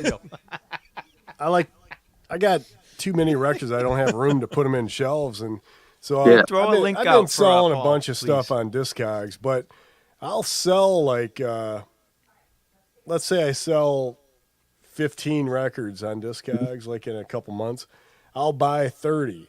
Yeah. You know what I mean? So for my situation, since the car accident worked out, because a lot of the stuff I bought early in my collection, you know, 10 plus years ago, that I don't listen to, or I found better copies of, or yada, yada, yada. Like I'll trade 5, 6, 7 albums for, you know, store credit. Yeah. And so I've been making the hobby pay for itself, because, you know, it's been a little bit tight right now if I want to buy records all willy-nilly. Tuco, they're never going to be worthless. I mean, maybe they won't be valued in money, but, man, my records are good, your records are good. You know what I mean? Like, they're never going to be worthless. I want it to be a lot of work. You know, when someone goes through my shit, I want them to have to work to sell it. So I think I'll spend every single dime I got, and they'll have to use my records to cremate me and bury me. Yeah, and as you get older, what you do is you put the wrong record in the wrong cover. So they got to figure it all out. Yeah. I want them to be pissed off. What's up, Paul? How you doing, man? That dude was senile, man. Hey, Derek, how you doing? What's up? Good morning. What's up? Let's get that grade going. I like your English accent there, Paul. What's up? Hey, Bobby. So what is it, like 5 in the morning or 6 in the morning now? Yeah, it's 5. Sleeping late today, 5:30 here. You running up on what? Monday now? Coming up on Monday? It's Tuesday already here. No, I'm kidding. Is it it's Tuesday? it's nearly next weekend already. No, it's like 5:30, 5:30. Sunday, right? Yeah. Are you going to bed, or are you just getting up? Just getting up, yeah. Wow. After watching some story about what's it called, fentanyl on Netflix. Yeah, fentanyl, fucking scary, dude. Feeling good this morning with my espresso after watching that shit. Yeah, you know what I had 5 in the morning when I was a kid? I used to watch Captain Kangaroo. Captain Kangaroo. That's one we didn't get. Yeah. Lucky you. What was the name of the group that used to play for Johnny Cash? They had the song "Flowers on the Wall." Oh, they smoking cigarettes till dawn. Watching Statler Brothers, whoever it was. That was the Statler Brothers. Yeah, that's what it is. Yeah, 4 brothers. Mm-hmm. Statler, yeah. I used to work at the jazz club. That was pretty cool, and they played blues and southern rock and all different types of stuff. It was just called Brown Street Jazz Club. It's now defunct. But on regular weekdays, it was like fine dining dinner club, and it was someone jacked it, man. I had it at work, but I had a giant collection of like live DVDs, and I remember I had a Johnny Cash live, and it had some Statler Brothers live performance. It came out of nowhere. It's a very. I know you guys are thrilled with that story. It just fucking changed your life. In the business, huh? What's what we call a non-sequitur in the business. Yeah. Just fucking need to go to bed. Fucking Statler Brothers. Whatever popped in my head. Mikey said he calls his collection unemployment insurance. That's one of the most frightening things of all, I think. And I think that's how I managed to keep everything that I've accumulated. Is I'd sooner live in a box and have all my shit in storage than sell everything I own. Well, I know a lot of people, they have to sell their shit over and over again. The thing is, if you sell your stuff cheaper than what most is listed for, you can get rid of it quick, you know. But a lot of people just don't. They see like, wow, that thing's going for $75. I'll put mine at 74, and then it sits there, you know. Record prices are going nuts right now. They really are. It's just crazy, right? I've been selling a lot of just like $5 records and $6 records on Discogs. Yeah, I was in a record store here in London, central London yesterday, and they had the you know that talk music machine talk. Sorry, go on. Yeah. £100. £100 for the single or for the album? Yeah, single. Oh my God! No, that's a $2 record. That's a top 20 hit all day. What, right? Back in the day or whatever. And this is kind of morbid. Maybe $7 at the most. I see that around all over the place. Not all over, but it's usually in the bins, you know. Yeah. This is kind of morbid because you can kind of play. Honestly, it's not my vibe, but you could play the records like the stock market, where if you know anyone's sick or old enough that they're about to die, their record's going to shoot up. Or if you like know that Elvis records sat along for so long, and Queen and some of these other people, then they make a biopic, and all of a sudden the value goes up. Like a lot of people, like younger people, discover music for the first time, and they never really grew up with Queen.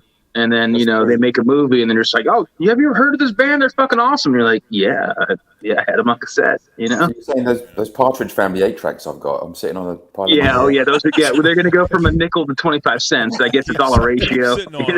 Yeah, fucking A, man. Yeah. But think about all the vinyl and it's happened to us all, vinyl that you picked up for a super low price, and it's just skyrocketed. So just like the idea of having the accumulate that collection. Like, would you ever pay $200 for a record that you happen to luck out and pay $20 on? No well, way. I bought this Krautrock compilation about 5 years ago for £18. It's going for 45 now. So even new stuff, you know. Right. So the question is, would you pay that much for it? No, probably No, right? right? Yeah. So the idea of having to get rid of that kind of stuff is. I got some more decent records I want to purge, that just aren't flowing with me right now, but have more value, and I don't really want to trade them and take a hit. But so, I don't know, I've been waiting. I need to do like a record show or something. I wonder what like a day rent would be, like booth rent or whatever it would be. It's like $80. How much? $80 a table. How often do you think I see stuff like that? I'll buy that and I'll flip it. And I never do. I got like some foreigner Japanese, all with the Japanese lyric insert foreigner album, which I'll never listen to. Probably should sell that. Actually. I don't do that. I won't buy anything I won't listen to, even if it's. Well, now storage has become an issue, right? I don't want to deal with it. I just buy records that I want. Yeah. I'm not here to make money. I'm not here to sell them. I've never sold one actually ever. But, yeah. Yeah, space is always an issue. I think for most people it is, and I think that's kind of when people get the realization that they're gonna, like Eric calls it, the doo-doo. You know what I mean? Yeah. Hey, you got to purge up the doo-doo, man. I just want to say, I'll take the things that I'm not listening to. Good night, Caitlin. Thank you for joining us later, tonight. Caitlin. Thanks for hanging out. Later, Caitlin. In the 45s, as we know, a nightmare for storage. Yeah. I remember when that Farm album came out. I bought 8 copies of that thing, right? Because I knew, it's so rare that the reissues. Did you bought them all? Wait, did you buy the Noble ones? He cornered the market on Farm. Wait, did you buy the Noble ones? Guys who wanted I've got them, one of the. I got one of the variants as well. Colored ones, but not from Dylan's store. Because the Noble ones are like at $100+ now, and the other ones are all like $40 to $60. Yeah, so I I bought 8 copies or 7 copies of the black, and then I bought 1 colored copy. It was purely to make money on it. You know, You need to. Have you already sold them? Because they're about to the Gershon or whatever it is is about they're to going to repress again. reissue them. Right? Can we say colored now? Anyway, I was getting $70, $80 for some of those, you know, and then I'd lower them, you know, as more people listed them. But I sold them all. I kept a black one and I kept a colored one for myself. What are we talking about, Paul? He said it's talking about something completely different. You say tinted but just now. I paid like $23 a piece for those, you know. Yeah. And that was purely just to make some money on it. I'll do that once in a while with like if I know it's going to be a rare record. Like that Parish one. What I was getting at, that right? What I was getting at, the comments on Discogs that were, you know, like under the listing, there'll be those comments at the bottom. Man, you should read those comments about a guy like me that was selling them for $60, $70 each, you know? That Gershon is about to repress Morgan. You might want to jump on a couple of those. I don't think they've repressed it since, like, I don't know, somewhere around 2017 to 2019. Yeah, I've got the last repress. I got a repress of that recently.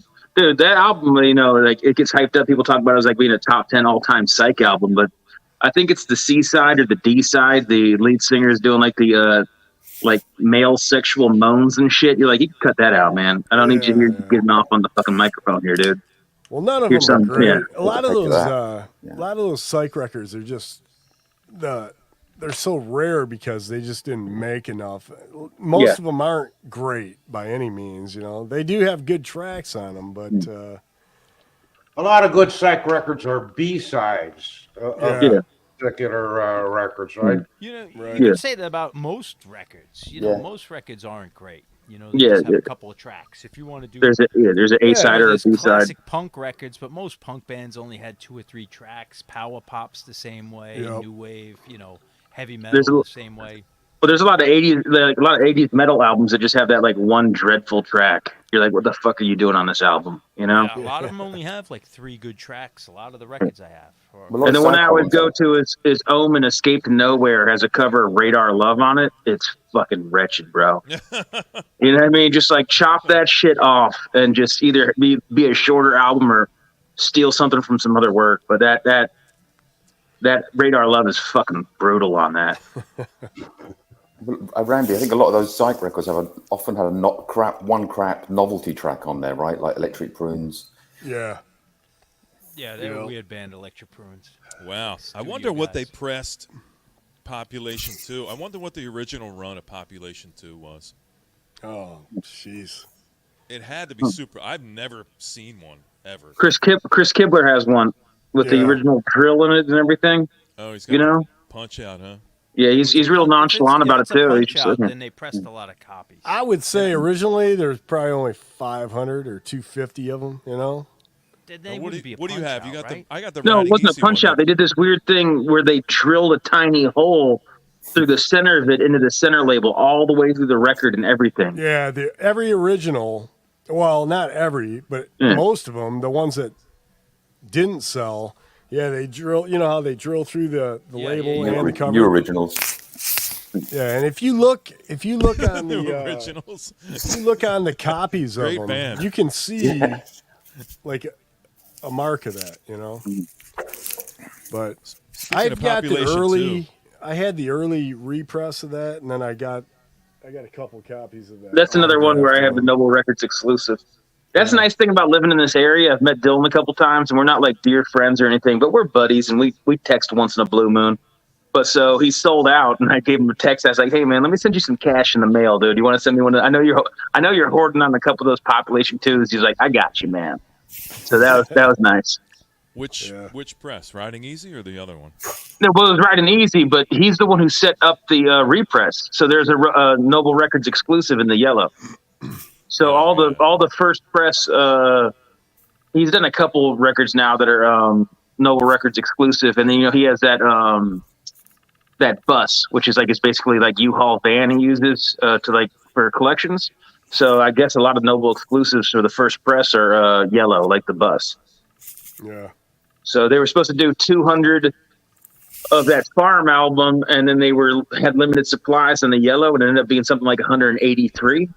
So Yeah, mine's the brown or the puke brown or whatever it came in, the Farm. that's something you don't see too often is brown records. Yeah. Aaron would like that, man. You know the What? you know Brown? the British The doom brown band record. Enchantment. Probably can't see shit I as far don't as know. picking a song out on that album. Yeah, but Well, that's Mark, why I said there's a reason records were black, is so you can pick the tracks out. You know, Yeah, they're a lot easier to see. I fucking hate clear records are my least favorite. Clear are by far the most difficult to find a track on. Yeah, I can't stand them. And then you can see the grooves on the backside of them, and you don't really know Yeah, when it's I'm always dirty. mistaking those grooves for the one. that's what I'm we were looking for. talking about on here. You know, when we're picking out, trying to queue up songs on a clear record. It's like a crapshoot. Or those the gimmicky thing, like with Jack White playing backwards from the center at 78. Right. It's like, come on. Oh yeah, it's got Well, like a a lot of different that- run out too. I kind of like that. I'm a big Jack White fan, and I thought it was kind of gimmicky and stupid too. But he was just showing what people can do with like pressing, and it's like this big thing to draw attention to like people pressing their own music again, and then he had interviews behind it. But And so it's kind of neat that, but the first playing time the I played label it, I at didn't know about the 16 or record. whatever. Yeah. I didn't know about the record, so I like dropped the needle on it. And I'm just Yeah. like, what the fuck is this defective? Because like the A side plays from like the inside Right. out, Yeah. and then it's like back, and then it plays like 45 and 78 speed, and has a floating hologram on it. It's like it's cool that he could do all that stuff, but the first time I was like, what is wrong with me, man? I was irritated as shit. The other thing is feel for the it. etch. It's not the etch first bit. time it's been done, because there's a lot of records like that. And then Yeah. there's a couple that have like split tracks. Oh, the double groove thing? Yeah, the Yeah. double grooves and The Johnny Moped's the best. Yeah. The secret track. Oh, yeah, yeah. Johnny Moped. There's a band called M, Pop Music. Do you know that one, John? Yeah.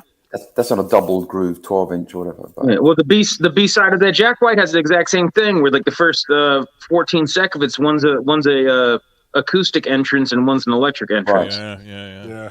there's a So I Monty mean, he Python. just basically showed everything you could do with vinyl. I like when he releases a record before last. He had a huge statement talking about all these companies that used to press their own records, and he's like, and he didn't call out like Adele or Taylor Swift, but for every single time there's the next musician that's expected to sell 3 million vinyl copies, that's a punk band or a metal band or some small act that's trying to get their records pressed that can't. Hey, welcome, Clifford. Thanks for hanging out. Have you seen the guy live, Eric? Have you seen him? Yeah. What, Jack White? Yeah. No, not yet, man. Dude, and it's really irritating too, because I got friends that they're down for shows or whatever, but I'm in Greenville, South Carolina, and so we get a good bit of shows here, and then I'm kind of right between Charlotte and Atlanta, dead center, and an hour south of Asheville, North Carolina. So anytime, a lot of times when a band comes, they're just like, well, they'll make it to Greenville eventually. If they, and so it's like, dude, I don't want to see Jack White in fucking 4, 5, 6 years potentially. I want to see him now. I Yeah, yelled also- at Jack White. I remember the night John Lee Hooker died, there was a show. Jack White was playing, and a band from New York was opening. We knew those guys. Kid Congo Powers was in it from the Cramps. Yeah. But we went, and Jack White was playing, and I stupidly said John Lee Hooker died, so I got 1 bourbon, 1 scotch, and 1 beer. Nice. And I got hammered. So Yeah. like, we're going to tell Jack White he's got to play John Lee Hooker tonight. And we went back, because it was in our club, so we could just walk around. And we went, you better play John Lee Hooker tonight. He died. And he's like, who the fuck are these guys? He's got a hot Yeah, temper but on then- him, I think, as well. That Yeah, guy. Jack White's pretty high up on the bucket list. Dude, I don't have it with me. I'll say I'm house sitting for a friend, but I was just in Michigan, and anytime you're in Michigan, you got to go digging for garage rock and etc. And there was a Von Bondies. was it Sympathy for Detroit, like 2001, 2003 comp? You know what I'm talking about, Randy? What is it? It's like Sympathy for Detroit. Oh yeah, It's yeah. like the Henchmen, Detroit Cobras, White Stripes, just shit like that. Like I've late got the- '90s, early 2000s garage and indie, it's- post-hardcore, count. yada yada yada. Yeah. Yeah, but I've never seen it on vinyl, and I usually don't buy CDs. But I was like, oh fuck, I'll snag it. Tuco, You this know- record is the Johnny Moped record. This is a great record, Yeah, punk rock, I got pub that rock. one too. But it's got the secret track. If you drop it in the right spot, it'll say you have discovered the secret track, and it'll play through the record. It's brilliant. This is from like '78 or something. It's hard to pick it out, man. When Yeah, you really it's- want to hear the second track, you Yeah, can it never. only get happens it. like once out of every 10 times. But There's it's there's brilliant. you guys, there's a music app called Dice. I don't know if you have it there. It's where you book tickets. It tells you about upcoming gigs. Do you have it? Maybe it's an English thing. Anyway, I was at work one day and I got this thing flashed up. Jack White playing secret gig in 1 hour, free tickets. That's fucking nice. I was at work. This was like 5 years ago. I was like to my boss, I got to go home, take care of the kids. I'm sorry, something's come up. He goes, yeah, just go. So fuck. So I zoomed down to it was a pub. He was playing later on. It was a warm up gig he was doing. 2 pints with the ticket as well. Pretty cool. Of like those surprise appearances are cool. that was pretty man. sweet. Yeah, there was no cameras. He was really strict. Yeah. Someone filmed it. You I'm can see me on seeing- camera. I'm seeing King Gizzard next week. I'm looking forward to that. I haven't seen a lot of live music. They're playing some tracks of some of their 76 albums. Yeah. Yeah, exactly. They just dropped their 20th album. It was a double LP. Sweet. I'm seeing Yeah, Judas but, Priest in about 20 hours. Oh, wow. Nice, dude. Nice. Yeah, I saw Queensryche in about 19 hours. I don't know. Did you hear that? Whatever new the Queensryche album, not John? the No, I the have Redeemer of Souls tour. It was the anniversary of Defenders of the Faith tour. It was a good show, man. Yeah, It was I see- Halford's voice has taken a step down. It's still really impressive for his age, but at that time he could still hit all the high notes, but he had to pace himself. So he'd do one of the Yeah, I high saw- crescendo screaming songs, and he'd do Breaking the Law. Yeah, I think I saw all the tours. He's got the low voice and he could do the highs, but he has none of that mid range. Yeah. But it's still like cool, man. 70 So I now? gotta check off Priest and Maiden. I missed Dio. I had tickets and they had to cancel and they passed away, so I never saw Dio. Yeah, Ah, that's a shame. that's too bad. I saw Dio a lot. Dio came around as much as Motorhead at one point. Yeah. Yeah, I never Dio saw was coming- Motorhead. And then he'd do the Black Sabbath Heaven and Hell thing. Yeah, I saw him a couple times on that one. It was yeah, really so good. did I. man. Yeah, he was great. He was I saw him when he had cancer and he was sick, and I don't know if we knew or there was rumors about it, but the guy was fantastic. Anybody see the Absolutely documentary? It was select theaters. I missed it. I went to the premiere, and Wendy Dio, the wife, was there, and we got to hang out with her. I Oh, talked to cool. her, and then we hung out with her at the end. Pretty cool. Yeah, it looks really cool. I guess I gotta I wait loved till it it. comes out streaming, or maybe you can rent it. Yeah, I thought it was worth it because they talk so much about his early days, and I kind of like that. The Italian rock and Yeah. roller. I like it. Yeah, Dio with a pompadour. That's fucking Yeah, hilarious. I love it. I love the guy who could go through the 50s, then was in the 60s garage kind of pop bands, and then got into that elf kind of boogie heavy rock, Yeah. and then rainbow. I love that. Speaking of elf, you see one of Dylan and Noble Records' recent videos. He bought some collection from some guy who passed away, and he got a white label promo Dead Mint Elf, and you're just like, man, you never see that shit. Yeah, I don't like watching that guy because he's got no passion. He's got passion for what he's into, but he just buys collections and he's showing these records he doesn't know about or he doesn't care about. They're just valuable. Does he buy them to sell?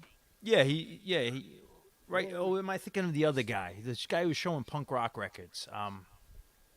Esposito. Did you see that? The one? guy Oh, you're talking about the yeah. guy in Arizona who's bald. Yeah, he's Yeah. got a. Yeah, no, I'm talking about the southern guy who's friendly, Yeah, kind of looks. my mistake. Sorry. No, I you're remember good. that- No, you're that gentleman. good. But that Yeah. other guy, Mike, he was showing all these rare punk rock. Yeah, he didn't even know who they He's were. like, I don't know what punk is, but I looked them up, and it's Wow. like if you don't have passion, you don't care. Then It's like the people that collect baseball cards, and it's like they don't even know who the player is. They just start collecting the value. You're just like, okay, you got a lot of money, you could buy big collections, and then you show it off. But I'd rather see a $12 record you're passionate about. he's got a than- stupid home stereo. That Esposito guy.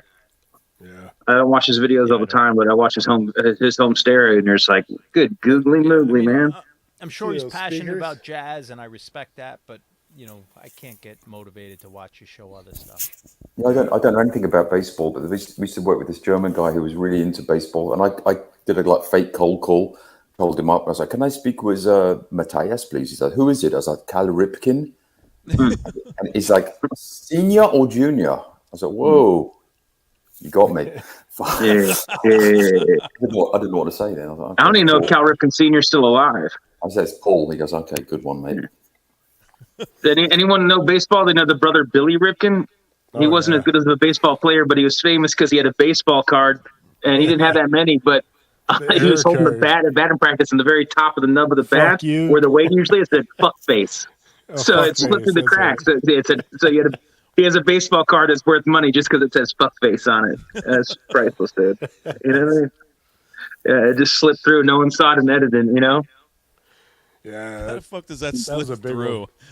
That's fucking. So you're just holding the top of the baseball bat in the dugout or whatever. You can see the nub of the bat. That happened in like music too. There's like was it an the album, Diamonds album cover? The You know bottom that of one? bottom of their shoes.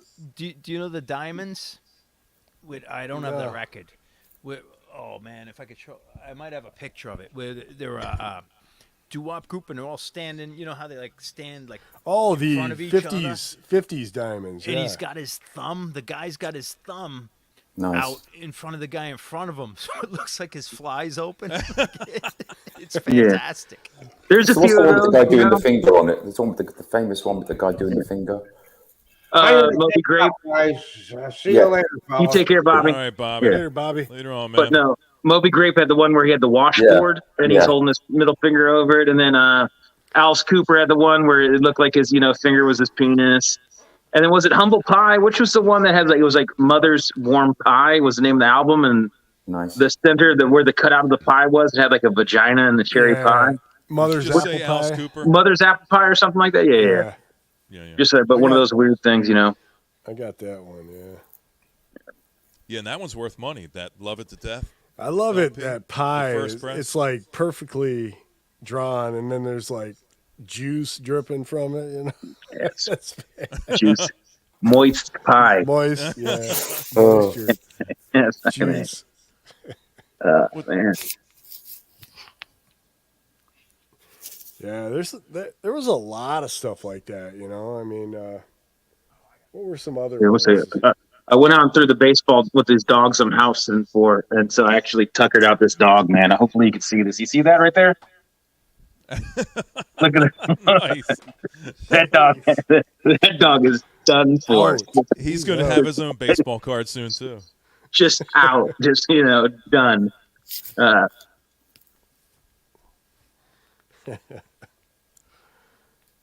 Relaxed.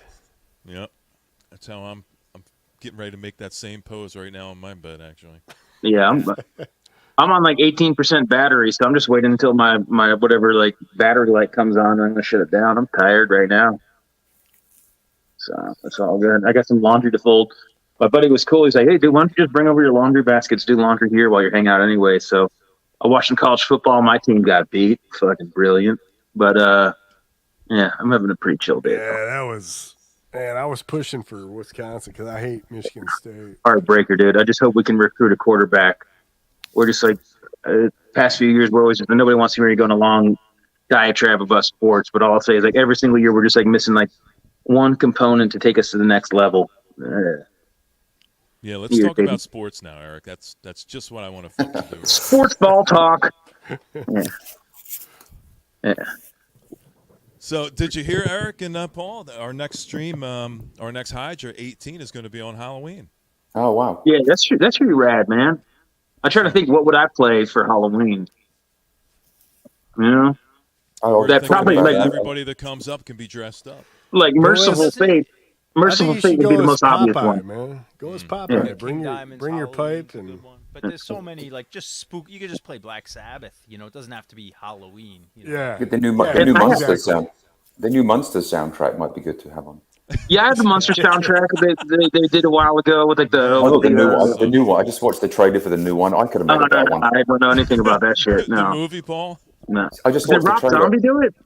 Yeah, don't watch it. See how much it cost? It cost $40 million to make that thing. I never even seen the Netflix one? 1 second of it. Yeah. Don't watch it. I watched the trailer. You'll want that time back, and you'll never get it. Yeah, this English guy just had a great joke. I just spent half a day making the time. Was it 4 hours making the time machine? That's half a day. I'll definitely get back. Yes. Yeah. I have I bought that reissue of the Munsters. The original. That was the FYE records or whatever. Yeah, I got that. Yeah, I got one of those too. Yeah. That new one is an abomination, isn't it? It's a fucking shit show. That new one. Yeah. I like that's one of the first times I realized, like some of these like limited press was just absolute bullshit because they just kept on dropping limited, to like 1,500 or whatever they put a number on it. It's just like, but then they just like it's like in ghastly gray and then whatever like pumpkin orange. It's like, man, you just made like fucking 7 different colored presses. It's like nothing's limited, man. You made fucking 30,000 records. I can't remember what it was, but recently I bought one. It was a colored vinyl. It was a punk record. And it said that, so let's say their name was 9 Green letters Day. long, right? They said they're going to do like 9 different colors, variants, and then they're going to do 9 different letters. So let's just say it was a Dickies, So they're going to do a D in orange. Oh. They're going to do an I in green. It's just a joke, but Good job, King Gizzard and the Lizard Wizard aren't doing that. That would take quite a few to buy. So, Yeah. Tuco might know Telling- this. I had this one. Let me go. You're good. Is that Beaver? This was Oh, a no. Wasp record, but the sleeve came with blood in it. It's all dried up now, but it was like What? dye. So when you got it, it was all like Jesus. liquid in there, and so the sleeve looked like it was covered in blood, and that was pretty cool.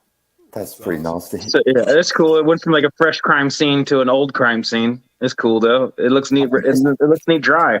There's some John Carpenter soundtrack thing with blood in the vinyl, I think. Have you seen that thing? Yeah, They did it a few years ago. I have seen that. Someone showed that or talked about it. Strange. so that's got to sound good with the liquid blood Yeah. in the Yeah. vinyl. Good night, Kimba. Later, Kimba. Yeah, I'm Oh, on. did Aaron fall asleep? Aaron just went to bed. I'm on fumes right now. Is that Charlie there or Aaron? I can't see. My eyes aren't doing too well here. So what time is it where you are, Eric? 1 or something, Hey, right? look at this. Yeah, We got Nick. it's 1 a.m. Is that Pantazzi? Yeah, he's struggling. It was going in and out. He might be frozen. Guy's got to pee, Eric. Mm-hmm. Uh-oh. There he is. Man, he doesn't look happy. Hey, Nick's here for the early Oh, Halloween now he show. does look happy. He's happy. He's coming Now up he's as a happy. corpse. We're getting still What's shots up, of Nick? Nick. So It's when we Bela rewind this, Lugosi. we'll play it in fast speed, and Nick will be moving. Killer Is refresh he rate, frozen or Nick. just patiently waiting to speak? He's testing Whoa. out his new Halloween costume. Is he? Is that Richard Dolan? I can't see too well here. It's great to kind of see you, Nick. Yeah. Now he's happy. Oh, now I've he's seen Whoa. Nick on I've seen Nick on streams where he's fine, so I thought he got his shit fixed, but apparently not. yeah. I'm not going to say much because It's I've cool. had a lot of problems with my Yes. Dude, I don't know Mr. what to OBS over here. I never have any issues with my phone, but 1 out of 10 times when I try to sign on the StreamYard, it just won't fucking let me. It always seems to be on Rachel's, so it's probably the world telling me that I don't need to get in some squabbling bullshit about the Beatles. I like hanging out with Rachel. I'm not shitting on Rachel. But there's sometimes on the stream you're just like, man, why am I here right now for fucking COVID talk and fucking squabbling right now? Come on, Nick, try it again, man. Don't Try it give up. again. Yeah, come on up again. I'm curious what Hold the the deal antenna, is. Like, I wonder if he's got a really old phone or like, you could go to Starbucks and like get free Wi-Fi. Is he using Netscape or Chrome here? What's he using? Yeah, AOL. He saved his minutes up that got sent in the mail. AOL floppy. Yeah. Yeah. 2 hours free. Yeah.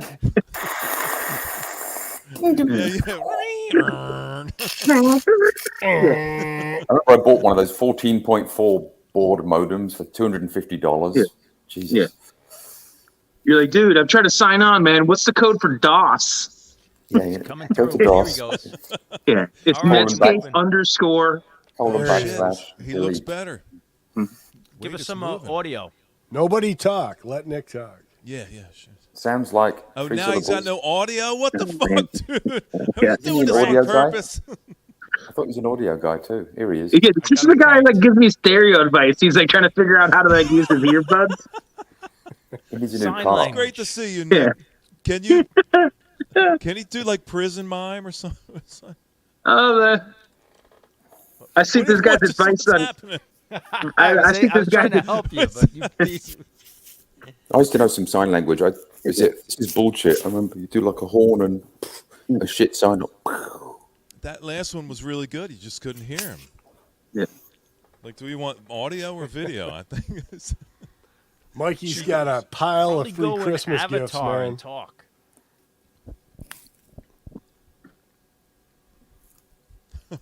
Too bad you can't wipe vinyl and put new tracks on it. yeah. Wouldn't that be cool?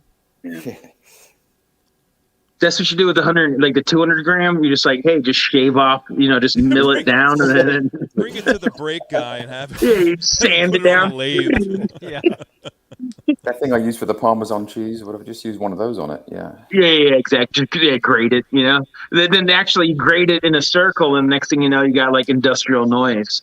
People are like, Well, it's the best album I've heard ever. While it's playing, just leave that thing on there. Just Yeah. Dude, I really like Alex Motoric 247, and he likes a really eclectic music, and he goes way deeper in knowledge than I do. And so, I was watching the games. I'm just tuning in back and forth and just catching the vibe of some of his albums and seeing if something that I want to investigate on my free time. And so I was like clicking on him for like the 6th or 7th time, and he just dropped Needle on like a noise album. And I got to tell you, that was pretty fucking intense. If I had headphones, it fucking hurt. Yeah, I found. Let me show you this album I found yesterday. Food talk. Had this album of trains. Just Is that really what it is? yeah. We It's used to like, have Paul. We used to go on tour and we'd have cassettes of I don't know. We would just bring stupid shit, to keep us amused. But we had cassettes of different train sounds. And This it one would is be like, great. oh, this is an 1870 steam engine, and this is it's exactly what this is. Like track 3 at the Evercreech Junction in the goods yard to the north of the station. So we're in the Remix. Very van. specific. Paul, we're in Fun. the van, like drinking after a show, and there's another band in the van, and we're hanging out, and the train's playing, and we keep turning it up loud. My buddy keeps turning it up louder and louder, and after a while, like people start, what the hell are we listening to? Like, oh, this is like the 1815 steam engine. We're pretending we're all into it. And they didn't know how to take it. Like, oh, yeah, that's pretty cool. Like, yeah. Oh, check this out. This is like the 1870. And like 40 minutes of we hit just and miss fuck with people. engines. I was thinking I could do it. They didn't do it. like they. Oh, that's cool. That's like those old drag, the cars. Yeah, yeah, they yeah. have All one you that do is hear sounds the sounds of 500, the sounds of the speedway or whatever. Oh, Yeah, that they have a couple of- that was it- reminds me of the when we were talking about the mystery track, the multi-track Oh, yeah. records. They used to have racetrack, like horse race records, and you'd put like everyone would bet, like this was a legit thing. Oh, You'd right. bet, and it would have like 4 or 5, however many horses, and wherever you dropped the needle, the race how would cool go, is that? and it would be a different winner at the end of the race. Oh, that's pretty clever. Yeah, so Just you finding a just- way to hook the obsessive So you- obsessive gamblers. Yeah. Yeah, you'd really be betting, and no one would have an idea, and you'd hear the race going, and each of the tracks would have a different winner.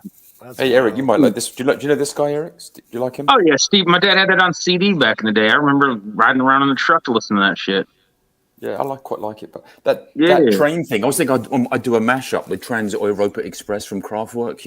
Trans-Europa on the 1217 to Brighton Express. do a mashup with the English train thing. Might be quite fun. Trains, Kraftwerk, and Steve Earle. That'd be a mashup right there for you. There you go. I got some Copperhead some Strasser. mid-late 60s Yeah. LPs of drag racing at the Was it track. was it like Royal Crown Records or Crown Records or something like that? It had a lot of the old surf and drag stuff. Oh, yeah. I thought you meant Yeah, Steve and they had the Earle. greatest Crown cut. was The a art, knockoff, the cover man. art was great. You know what I mean? Slingshot dragsters and shit, and I got a burnout Crown box record right next sounds, to and really. They did cool it with stuff. like motocross bikes too. I mean, that shit would drive you crazy. That's like torture devices. Trust me, that train stuff's gonna be, the train shit's gonna be super collectible. Trust me. Was it Belmont's Brown Dog? Put that on top of the 8 tracks. Sit on that. Rail track on the 8 track is what I'm talking. That's right. I know Mikey Bananas was just showing his most recent video where he found a honey hole for 45s, and there's like some LPs there flipped through. It's like the sounds of like crows and like regional birds. Yeah. You know, but it's just like, you know, I've seen like random ones you're like flipped through. It's like, you know, the sound of cascading, you know. Yeah, exactly. exactly. Later on, Tuco. Take care, brother. Like before there was ASMR, there was just like sounds of the ocean on vinyl. You know, like yeah, the spotted throat warbler remix. Surfing sounds. They did that with that's a kind of beach, ambient in a way. You know, you can kind of put it on. Yeah. Toilet flushing, that kind of thing.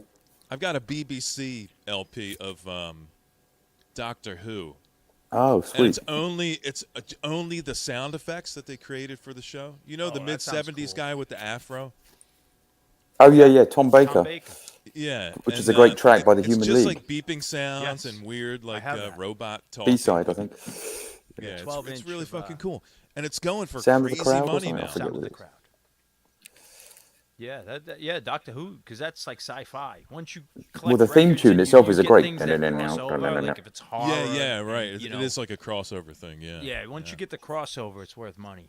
I found this Star Trek bloopers outtakes, and you can hear Kirk going, oh, "Fuck it," like Shatner swearing and everything. Nice. It's really sweet. And someone pressed it up onto vinyl. Somebody found some tapes in a dumpster out back of a studio lot. The Star Trek bloopers, and then the other one with all the sound effects from Star Trek, like the bridge. Yeah, it's like really a whole cool. album of that, you know. Yeah, did you ever hear the celebrities at their worst? It was like CD comps where Shatner's doing a commercial and he's berating the whatever the sound guy. He's like, what I can't find these seafood. He's so mean. Yeah. Dude, Shatner's a piece of work. Remember the Buddy Rich bus tapes? Yeah, when that's he's on there freaking too. out? The Buddy Rich is Yeah, great. it's fucking great, dude. Like William Shatner's like autobiographies called like "Get a Life, You Losers" or something like that. Like that's serious, dude. Where he's just basically telling Star Trek nerds to fuck off. Well, that was a Saturday Night Live sketch. That's that SNL skit, right, where he turns on the crowd at the convention. Yeah. I still got to find that fist fight at the parking lot 45. How good is that? What is that? The SNL skit, Randy. Remember fist fight? Oh, the Dave punk Grohl rock thing. show. Yeah, how good is that? That is the best thing ever. What is Corrosion of conformity. And he mic drop, boom. Yeah. And then there's a guy going, yes. One of the guys, and he flicks him a guitar pick at the end. I was like, yeah. That's a great song, man. For a fictitious band. Shit. That was the best. Have you seen the other guy? That what's his That name? was Dave Grohl. Oh, with the was wedding, one. Yeah. What's his Are name? you talking about the Saturday Night Live with the wedding where the band? Yeah. Dude, that's fucking amazing, man. I've watched that skit so many times, How many dude. times have I watched that? I mean, Yeah. There's what's his name? In the parking lot. Yeah. And then when he slows whole it, dead Kennedys in the middle, where he's like, he slows it down like, hey. yeah. I just like how he's talking to his daughter. Dad, I love you so much. I'm glad. You let me do honey this. bunny, I love you so much. Fucking go off, The start band kicking over members are tables goofing and with shit. each other about how old they are, and you think it's gonna be Ronald Reagan. It doesn't think about Reagan. You fascist pigs in the White House, Ronald Reagan. Yeah, that's fucking awesome, dude. That's so good. When they had the weird crisis of conformity. And it's just good too, because anytime you can actually go back and watch Saturday Night Live when it was actually funny, is always appreciated. That's been a while. What's the guy's name? I forget his name. The lead singer. Fred Armisen? Yeah. Have you seen he does he's Ian Rubbish? Have you seen that thing? He does the punk thing. You ever seen when he was on Portlandia? He was on Portlandia, and he did this bit about like overly ridiculous giant-sized vinyl box sets. He bought a B-52's vinyl box set, and it just goes like that one. Yeah. it just goes like deeper. I don't want to ruin the premise of it if you've never seen it, but it goes deeper and deeper. With like more These are demo tapes. This is and just look it up. Schneider's comb. Yeah. It's just fucking. This is ridiculous. It's like Wasn't he paper. on? Wasn't he on Pilmer's show one time? I don't know about that. It's on Instagram with Pill Muffs. Yeah. Oh yeah. Yeah, they were talking about there was a band that I think I showed, Fabulous Poodles, like an English band from the pub, and they put out a 24-inch version of their album as a promotional. It's a 24-inch sleeve. How are you going to store that thing? Man, Pilmer just saw the Melvins, and the next day they were in my town. And it's the day I was getting back from Michigan, so I was running late. They were supposed to play until 10 o'clock. I got there at like 9:45, and I was hoping just to catch like the last 2 songs to say I saw them, and then like buy some vinyl. Apparently, they were already done playing for like 10, 15 minutes. They killed the show early, and then their merch stand was they made their own vinyl records. The 10-inch started at $60. All their records were 60, 80, 100, 120 bucks for some like bootleg. For a mystery bootleg and a plain brown wrapper that just has like a stamp on it. Like, I like how cool and random it was in punk rock, but you're like, cool, do that shit and then charge $23. What the fuck are you doing trying to charge me $120 for some random fucking... I'm not a Melvins fan. I saw them. I remember like walking out of the show. I wasn't happy with them, but I saw something where Morrissey is signing other people's albums. So you can get like a Bowie album signed by Morrissey. What? What a pompous douchebag that guy is. Yeah, but he is for sure. No, I was at a local show recently at that King Buffalo one in Heavy Temple, and you know Buffalo had shit at like normal prices, but then Heavy Temple had shit that was like $15 more than. You could go right on fucking Amazon and get their shit for $20. They want $35 for a fucking record. They're looking for the sucker, man. Here's a good like, sanity check. How much do you pay for? Defend them, like maybe like the label. They had to buy them off the label. You know how that is. They had to buy them to go on tour. They may have bought. Yeah, they may have paid too much. Here's a good sanity check. How much do you pay for a T-shirt at a gig? Well, there's another perfect scenario. Like I can't do the it one anymore. band wanted $20 for a shirt, and it was a nice shirt. It was like a Next Level brand shirt.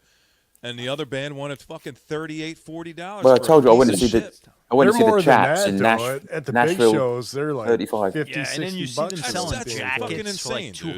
$200. Yeah. Well, according to Aaron, I wear a 7X, so bands don't even make, they don't even make shirts for me. They just say, $800 for that thing. Yeah, it's like, they're just like, we haven't found enough material, to convert this tarp into a shirt. Yeah, fucking A, man. I went to see the Chats in Nashville, Tennessee, and it was the album was $20 at the gig. I thought that's pretty good, so I bought the first album, and the T-shirt $35. Mm-hmm. If it's a nice you're heavy crossing shirt, over into a whole new territory. It's one thing, like you want to support these bands, but you don't want to get ass fucked in the process. You know what I mean? It's like, we're not take rich. advantage. Rich people aren't seeing these bands. If I'm paying for $35 for a shirt at a show, it better be full image on the front, full image on the back, heavy duty, the type of shirt you look at it and you're like, I'm going to wash this thing 500 times and it's going to be good to me. Yeah, but I could get a whole suit for $35 at the Salvation Army. Like a T-shirt, $20 is tops. Yeah. I could get a lot of baked beans for that. Yeah, that's true. Yeah. Oh, I guess I'm seeing another show too, man. A friend of mine bought me a ticket for Greta Van Fleet. So I'm like, fuck it, I'll go to the show for free. You're gonna go to that? Yeah, dude. I don't hate Greta Van Fleet. I'm in the middle. It's always good to see a live band. Greta Van Fleet seems to be one of those bands where there's no in the middle, and I'm just like, dude, I think they're okay. I think they're a decent band. Like I don't understand the love affair some people have with them, but I also don't understand like the people talking about them like they're fucking the next Nickelback. Yeah, I don't like that. In the beginning, they did interviews where they specifically said, "Oh, we never tried to sound like Led Zeppelin." Yeah. How the fuck? What? Just happened to sound like that. It just yeah. It's like Kingdom Come. We didn't try to sound like Zeppelin. Okay. Okay. You're the only rock band born in the 80s or 90s that didn't grow up listening to Led Zeppelin. I had no idea who they were until just now. Right. Yeah. Right. I guess you make a good point, Eric, that there are a lot of people, younger people out there that maybe have never heard Zeppelin, and this maybe they try. I guess my point is I think they tried to capitalize. Well, I know for a fact they tried to capitalize on that sound, and maybe we're trying to get over on people that have never heard Zeppelin. You know what I mean? Because I'm sure there are people out there that don't know Zeppelin. Robert Plant vouches for him and loves them, but the thing I think is a trip, though, is like for some of the old heads, they're just like, man, the problem is there's not enough bands that sound like fucking Led Zeppelin anymore, man. Music is not like it sounded like supposed to, man. I wish there's another band that sounded like Led Zeppelin, and then it happens. Extremely lacking. And then it's like, fuck this band. That sounds like the band I say people should always sound like. And the production was like spot on. I mean, even the kit that I think the drummer was using, he was using a giant kick drum and the same snare sound, and just fucking the production was exactly like Zeppelin. And, So I'm curious. They're supposed to be really good live, though. I'm curious as the voice holds up live. They're young, so his voice should be good. But I'm down for a show, man. Fuck it, man. Yeah, grab a shirt while you're there. Yeah. Or two and have them sewn together, right? Fucking A, man. $70. Yeah. Why does the shirt have a zipper in the middle? Yeah, exactly. Yeah. Fucking A. I could die if I make it to the show. I'm so fat I could die any second. You know what I mean? Hopefully I'm there. You know? Yeah. Hopefully we just have right sleeves. We don't have left sleeves right now. You have to come back and see us again. Maybe they should sell suits at the thing as well. Yeah, band suits. Yeah. Yeah, John would buy one. Yeah, velour suits. I could see that like a power pop gig, skinny ties in a suit. Yeah. No, I want a fucking I want a velour suit like a fucking like a Guido. I'm gonna drive a Trans Am with T-tops to it. You know what I'm saying? Fucking a Greta Van Fleet velour suit. Bring back the skinny ties, man. Yeah. Here's a good segue. You're a car guy, Eric. Who had the coolest cars on which TV show would you say? Like the Monkeys, the Munsters? The Monkeys one was pretty cool. I mean, now bespoke vehicles are just cool overall. HR Puffin stuff. I mean, obviously now you're not allowed to support Dukes of Hazzard because there was a rebel flag on top of the car, but nonetheless, that's a fucking awesome ass car. You know what's funny about that? I think about the Dukes of Hazzard, like so they get mad at the show and the actors, but like the company, like the actors are just hired people. You know, someone wrote the show, and these companies are still all in business in Hollywood. Like, they don't get banned. You know what I mean? Like, the people who wrote the show and the company that put it out are still in business, but the show and the actors are kind of banned. It's very bizarre if you think about it. Was it the General Lee, the car, or something like that? Yeah, the General Lee, yeah. And then Starsky and Hutch. I like oddball cars, so actually kind of, I like that Torino. That was a fake soundtrack to that car. The noise, apparently, right? It wasn't the real sound of the car. The Starsky one. If you start erasing history, you're not going to learn anything. You know. Yeah. The past is washed out. But the people who wrote the show and the company that put out the show is still in business. You know, it's weird. The Batmobile, not bad either.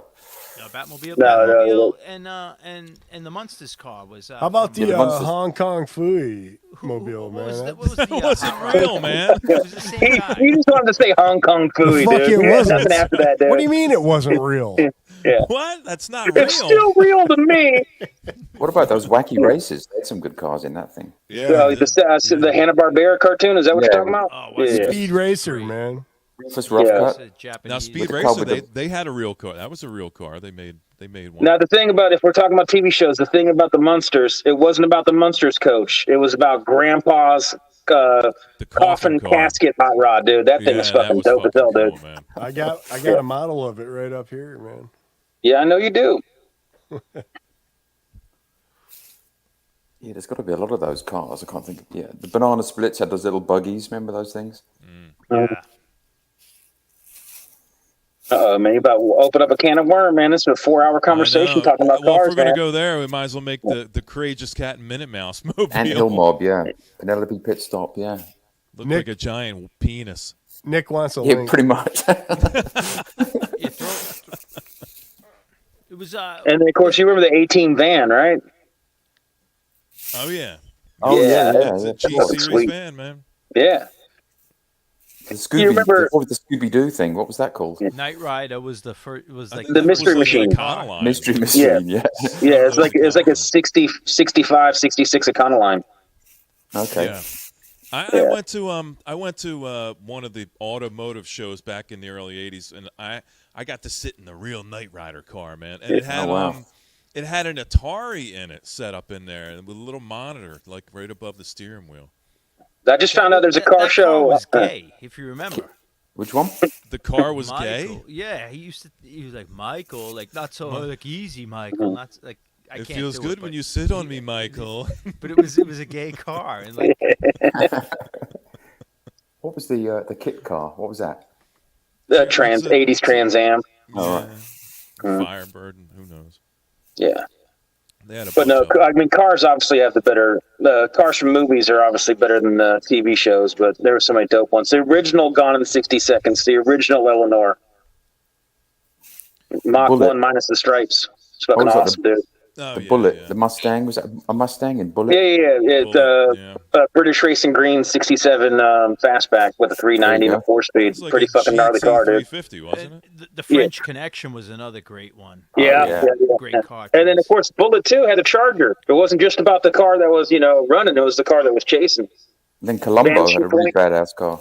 Vanishing Point had the Challenger, the white Challenger, and then they homaged that in Death Proof, the Quentin Tarantino movie. Well, what was Right. Garner? What was his Columbo name? had Garner. Remember he had the Firebird. What was that TV show? Jim Rockford. Rockford Files. Rockford Files, He drove that Firebird around. He'd always be like answering, like he had that answer, like a very early answer machine. He'd be like, he'd be like looking for beers, and he'd get a beer with a cigarette. Like, like that hasn't happened. he'd to always us be before, right? hungover, like with empty beers around. Like, Yeah, Columbo had 70s an had old. some great cars. Columbo had a Peugeot, I think, or Peugeot, as you say in the US. My sister's first car was a Peugeot. Right. A little, right. a little 80s 2-door burgundy Peugeot. It was a neat little first car. I actually fit in it. You don't see many French cars in the US, do you? No. And it had something like 13.5-inch wheels. So whenever Lisa had to replace the tires, it was basically like half her annual salary at that time. 45 centimeters or Just to something. get them. So, yeah, something ridiculous. Like, yeah. Is it like 3 Celsius? What is Yeah, it? Nick, I remember a Lee car. We had a Lee car in my neighborhood, and I keyed the fuck out of that car, dude. Damn. What was that weird? That motherfucker, man. There was a weird VW in the 80s. Was it called The Thing or something? Yeah, the the thing was really cool. square mechanical one, yeah. Super boxy, yeah. Did Hitler design that one too? Hit all the cool stuff, Hitler, let's be about honest. 30 miles an hour. Hitler Top had all the speed. cool stuff. Yeah, that's the first time I ever heard that, man. Hugo Boss uniforms, they look badass. Yeah. Yeah, he had a crippling addiction to methamphetamines. He had all the cool stuff. But they were Hugo Boss designed uniforms. Nothing wrong with that. Yeah. Made some bad decisions. We've all done it. I guess there's a big difference between staying out too late one night and like genocide. And then invading Poland. We've all done it. Yeah. Yeah, it's more or less. Yeah. Man, I drank too much last night. Hitler's like, I Okay, this is Annex Sudetenland. Yeah. Yeah. I don't do a good German accent. I need to tighten up on that, man. Come on, Eric. Shit, I'm half German too. I'm failing, dude. Mofi. Come on, Eric is Mofi. Come on. Wait, so all the German accents are just Michael 45. Yeah, come on, it's gorgeous. Come on, I don't listen to it. Yeah. I tell you what, though, man, he must have the most eclectic taste. Yeah. Something like that. Oh. Michael or Hitler? No. So I lost it there. Hitler. Michael or Hitler. I missed the segue there. Oh, I thought you said Michael Hitler. No, Michael Hitler. No. we're gonna have to edit This this is out. terrible. This isn't. You're not putting this up there, right? No. No. So you're half German, I'm gonna Eric. loop Is that it? about 15 Yeah, times. I'm German Italian. Oh, Yeah, right. see, I'm German Italian. Is that the axis of evil right there? Yeah. Boy, the inner struggle must be intense with you. Yeah. German beard, Guido hair. No Austrian in there, any? No. He wants to hang himself by his feet and beat himself in the head. Oh, John, you got some Austrian in you, right? Or something? Is it or No, Italian? German Italian. German Italian, right?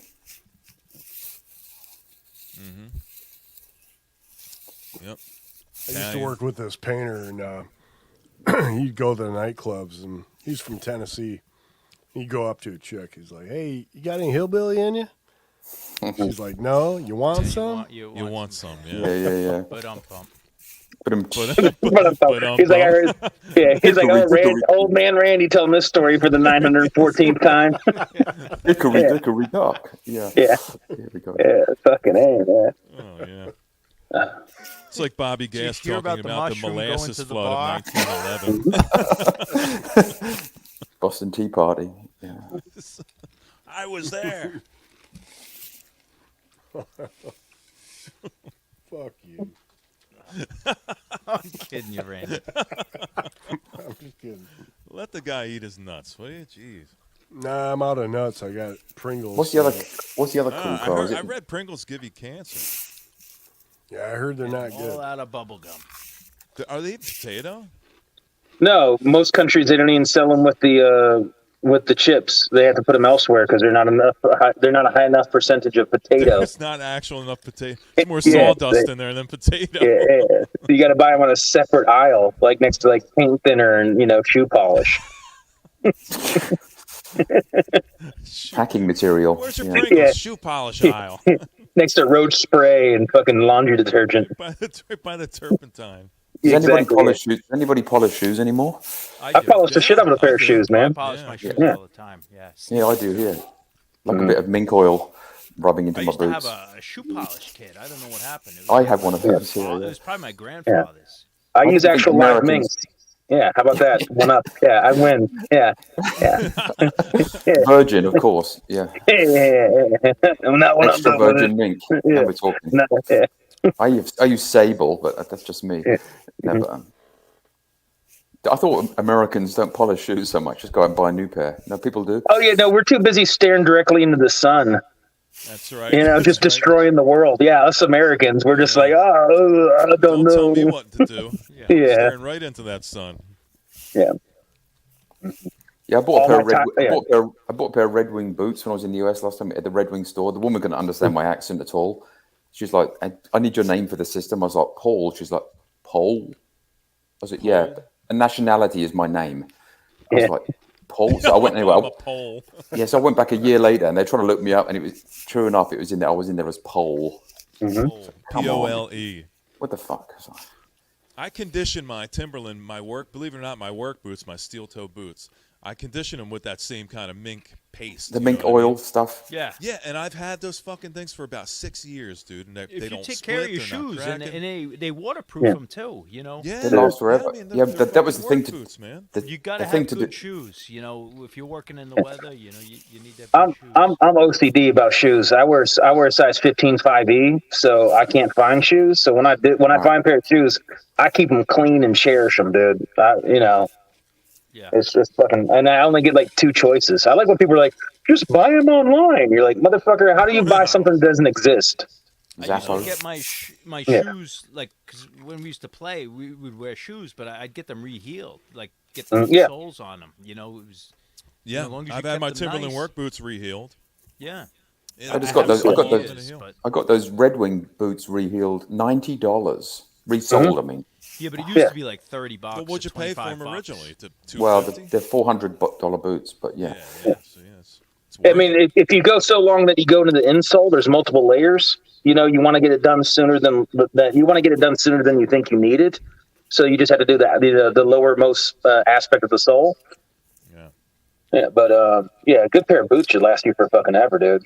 But these It's used a to be the thing to here to do. If you were a yobbo, like a skinhead here, you'd buy the metal toe cap boots, cut the leather so you could show the steel coming through to show how hard you are. Right? You didn't cut a square out of the leather so the shiny steel is coming through there on the metal toe cap. Steel's Tough not so iron. good because if something ever falls on your foot or something, that steel crushes down. Oh, right.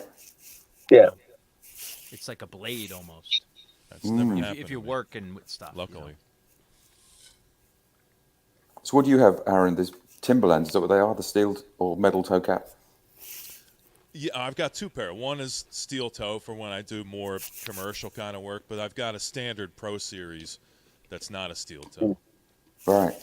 But Yeah, you boots know, are right expensive, when they right? bend, they usually crack over time. But you put a little mink oil on them like once a year. You know what I mean? And Timberlands are like Doc Martens, where they have the commercial line and then they have like the traditional line that are nicer. So you need to know which one you're buying. Like if you're buying, if you're buying Doc Martens, you want to buy the original made in England yellow stick right.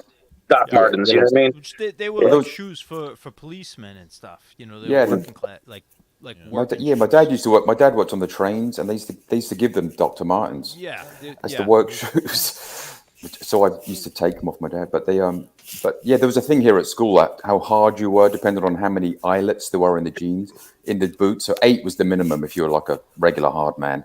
There's the kid with the 24-hole ones who was like a real badass. You know? Yeah, the guy just wants to take forever to get ready in the morning. That guy. The 96 hole. Yeah. They call them 8 hole or 10 hole. So the 96 hole were the serious ones. No, I'm kidding. No, but 8 was the all the way minimum. up My to dad, Zach, One yeah. extra hole. my dad wouldn't let me get them. He's like, so you only. So I had to have a 6 hole. I was like the laughing stock of the. What the fuck? Fucking laughing stock, dude. You know, you want to hear my impression of? Discouraging. You want to hear my impression of British children making fun of you? Do it. That's see, I can't do German, but that's a very authentic British accent right there. Sound good. like That's Scooby Doo. That's No, it's just like R's and mumbling and R's, you know. I would put an R in there where there isn't one as well, like Sheener Easton. Yeah. Sheener. Yeah. There's a what is that? Is that, traditional Irish pub around here. It's called the Irish Pub, and it's great because all the transports go there. So all the Scots and Brits and Irish cats all go there, and German folk and everything. And it's hilarious when they all get drunk and talking shit with each other, and it's just everyone just. It's mumbling, rolling R's and G's, and a whole lot of people just saying cunt and fuck over and over again with nothing but love and affection. You know? It gets exacerbated with the alcohol. Yeah. Like one of the best compliments could be called like a horrible cunt, you know? And then they give you a hug and a kiss on the forehead. You're like, you fucking son of a bitch. it's you know? great. I Good- love the good people. vernacular. It's great. Yeah. Everybody's a cunt. Everybody tells each other to fuck off. Yeah. You don't use the C word very much in the US, no. Not unless Yeah, you some really people want have a little. Yeah, some people have an issue with it. You know. We did an You wanna we did an reserve event. that for when you really We need had we had an event at work, and there's this Russian guy speaking, and I missed it. I said, "What was he like?" And my mate's like, "He was a gold-plated cunt." Oh, Jesus. Is it a term of endearment, you know, or is he a proper cunt? Proper, yeah, 14 okay. carat, yeah, gold-plated, Okay, like the gold. Yeah, but there's a lot of words that, you know, a lot of words have power. You know, a lot of people get triggered by the word moist.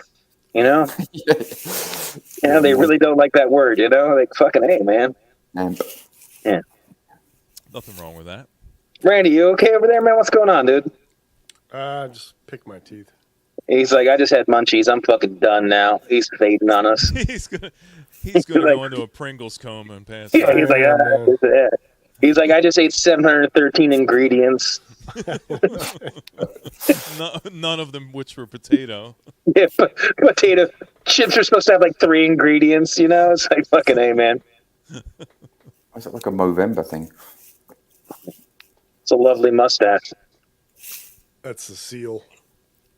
I should bring back I had a ridiculous handlebar mustache when I was in the hospital because I couldn't shave my beard for a couple months.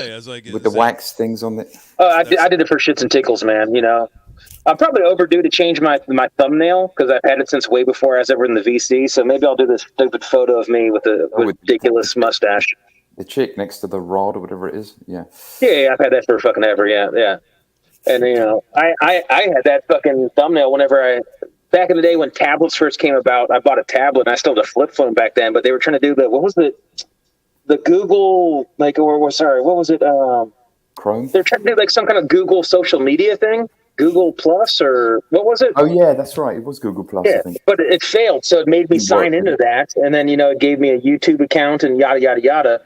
But so it was just whatever thumbnail I chose at that time, however fucking 12, 13 years ago or whatever that was.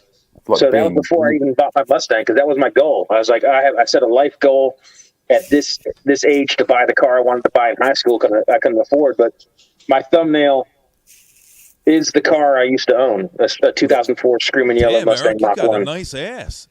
Thanks, bud. Yeah, Google Hangouts. Someone just put it in the chat. It's Google Hangouts. Yeah. Gold-plated cunts. I bet you don't miss those days, Eric, when you had to go because they were going to crane you into the bathroom. Yeah, yeah, okay. The ceiling crane, remember the track in the ceiling? Yeah, I remember that. Yeah. You remember that? That was a great day in recovery when I could, like, not have to have someone wipe my ass for me. That was pretty fucking awesome, dude. I remember you saying that. It's like, Yeah. what a wonderful day it's going to be when I can wipe my own ass again. It's for real, dude. Like, you take things for granted, until, just like, good. But the second I could do anything for myself, I did. But that's just like the one thing that's like the next thing to get checked off, But I was, even when I was at my very worst, I'm like, dude, I got nothing but free time. I'm stuck in a hospital bed. If it takes me an hour to eat my food, I'm going to eat by my damn self. I appreciate it, but how am I going to learn to fucking live again if I don't do it myself? If Well, I somebody's told you gonna about- wipe my ass, I'd hang on that for life, man. You're, Would you? you're like, I'm shitting myself on purpose. Hey, dude. I told you about the dude I knew that broke both his arms.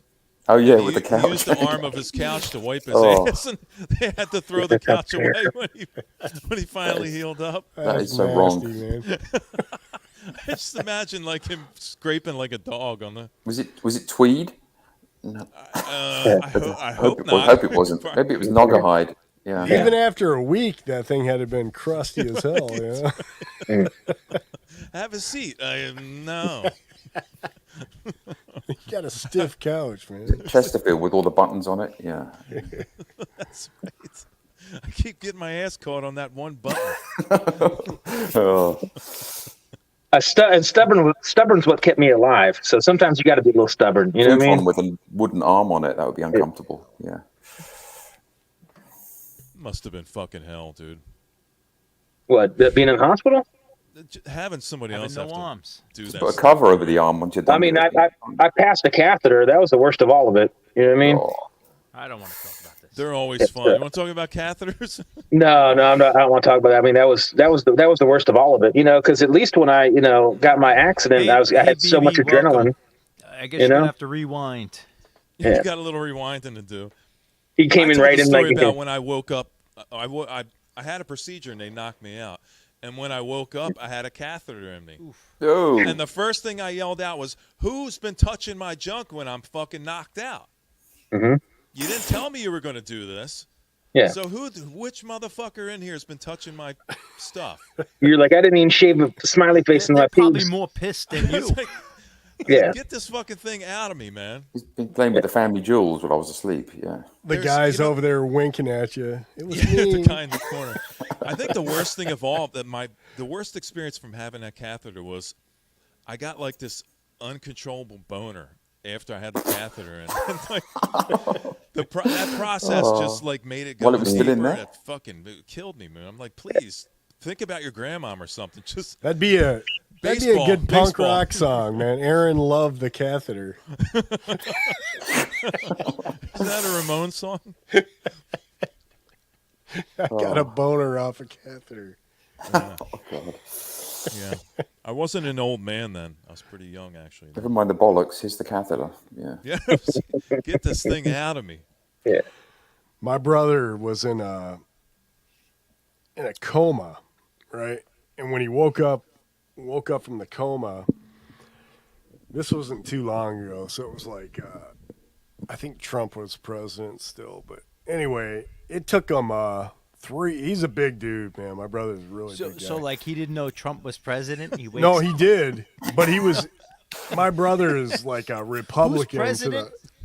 He's a Republican to the max, right? So when he woke up, I was in the room, and it was crazy because he was going berserk, because you're coming off all those drugs and shit, and he kept on saying like get the fuck away from me. I know you're trying to plant chips into me, you fucking Democrats, But it was fucked up, but they had to call securities, these big security guys had to, strap them down and shit, but it I'm was thinking too about much, man. for some reason, I'm thinking about, what do you call it? A bachelor party or stag? We call it stag party. Yeah, right? stag party, yeah. Stag night. The best ever one I read about in this sort of lads magazine, where this guy hired these Polish builders. So they got this guy really drunk, and they brought him to this like flat or an apartment, and it was done up in like 1970s. And he had these Polish builders there, pretending to be hostages, takers, So the guy woke up. He's like, "Where?" He goes, "Yeah, you are in Ukraine. You are hostage." He's like, "What the fuck?" And it's like 1970s decor everywhere, and like fake guns and everything. He's like, "What the fuck?" He thought they'd been kidnapped and taken to great, like man. Eastern Europe. Yeah, that's going the extra mile for authenticity. Yeah, I love I pranks. love it. That's a good one. That's good. But when my friend got drunk and at his stag night, and he woke up and someone had shaved his balls, painted them green with green nail polish, Oh no! Nail polish. Damn, dude, that's a trend. and then shit put ain't coming off. string around his dick, and the string was going up to like the light bulb in the ceiling. Did He you woke guys up, he's see like, that? Did you guys see that little short on in Facebook?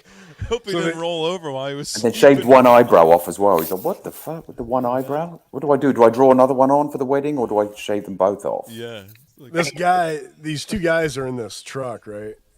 I think they're at a golf outing or something, but you can tell the guy, they just woke up, and the guy in the passenger seat, his buddy painted him up, man. He put like a curly Q mustache nice. on him with a permanent marker, and then he drew a big dick with balls on it, for a tattoo. that's always the go-to, man. But the guy didn't even have a clue, Well, here, man. draw it here. He's in the car with him, and the guy goes, the guy looks at his arm and he goes, "What the fuck is this?" He's looking at that tattoo. He didn't know. He goes, and his buddies over there, they're from down south. You can tell from the voice, but his buddy goes, "Damn, man, where'd you get that kick-ass tattoo?" He goes, "That looks like a sailor's tattoo." The guy, he couldn't stop laughing.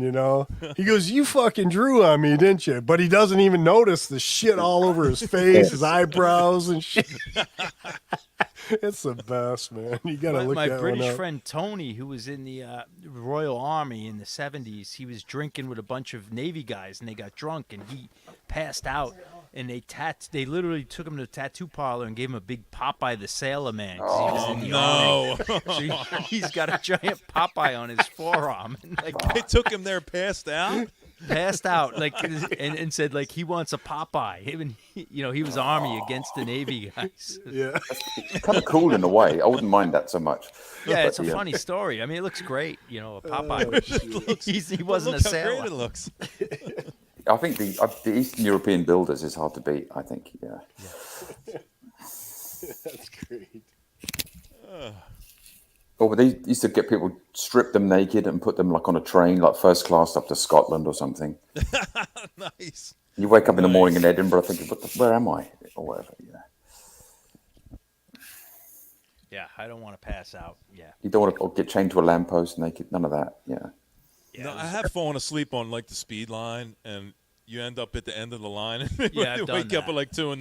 Hey, Yeah, I've done that. And then come back the other way, then fall asleep again, then go back the other way, yeah. I'd fall asleep and be at the end and be like, "We're not going back. We're done. You'd walk. Get the fuck out of here." All right. I'm going to bring this down. You got to make me big. This is that. Uh-oh. Make it big. I'll try to Cat at a get the time. volume up here. All right, ready? All right, watch this. Oop.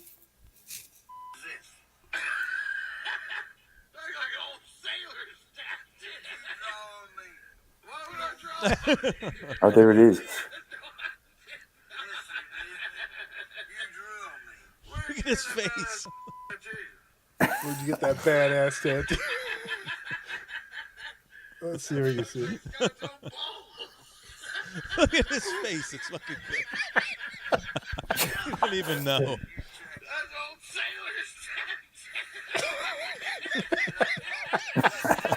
I fucking laugh so hard every time I watch this, man.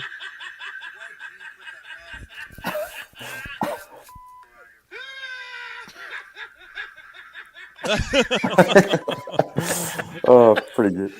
He said, wait till you put that. Apparently, that dude sleeps with one of those masks, for breathing. Oh, yeah, yeah. He goes, wait till you CPAP. put that fucking mask on tonight, man. I'm gonna get you. Oh man. Yeah, Mike, you fell asleep on a few of my streams while you were talking. The bubble lip. Yeah. Yeah. Yeah, Charlie had the Charlie. bubble lip. I love that we actually have that, and we can go back and watch that literal when the lip was bubbling in and out. Oh, you still got it up? It's up, dude. Yeah, That's good. it's up forever.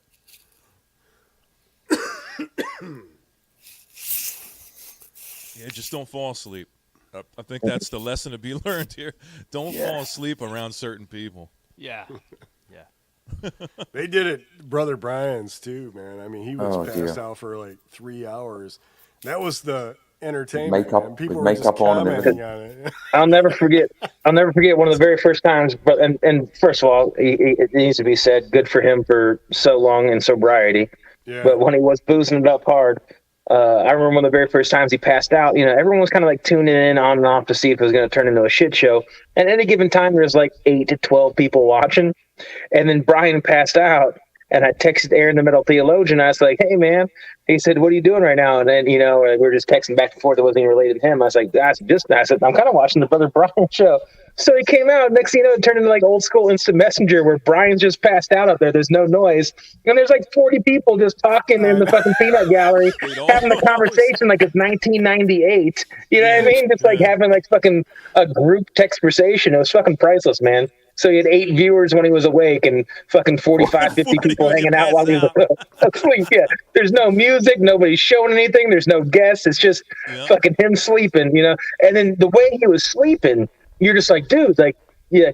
He was like, I can't even mimic, he's like kind of upright, but like hunched over, like a very corpse-like, like someone got electrocuted to death. Yeah. And We just like kept that's all how they ended saying, up.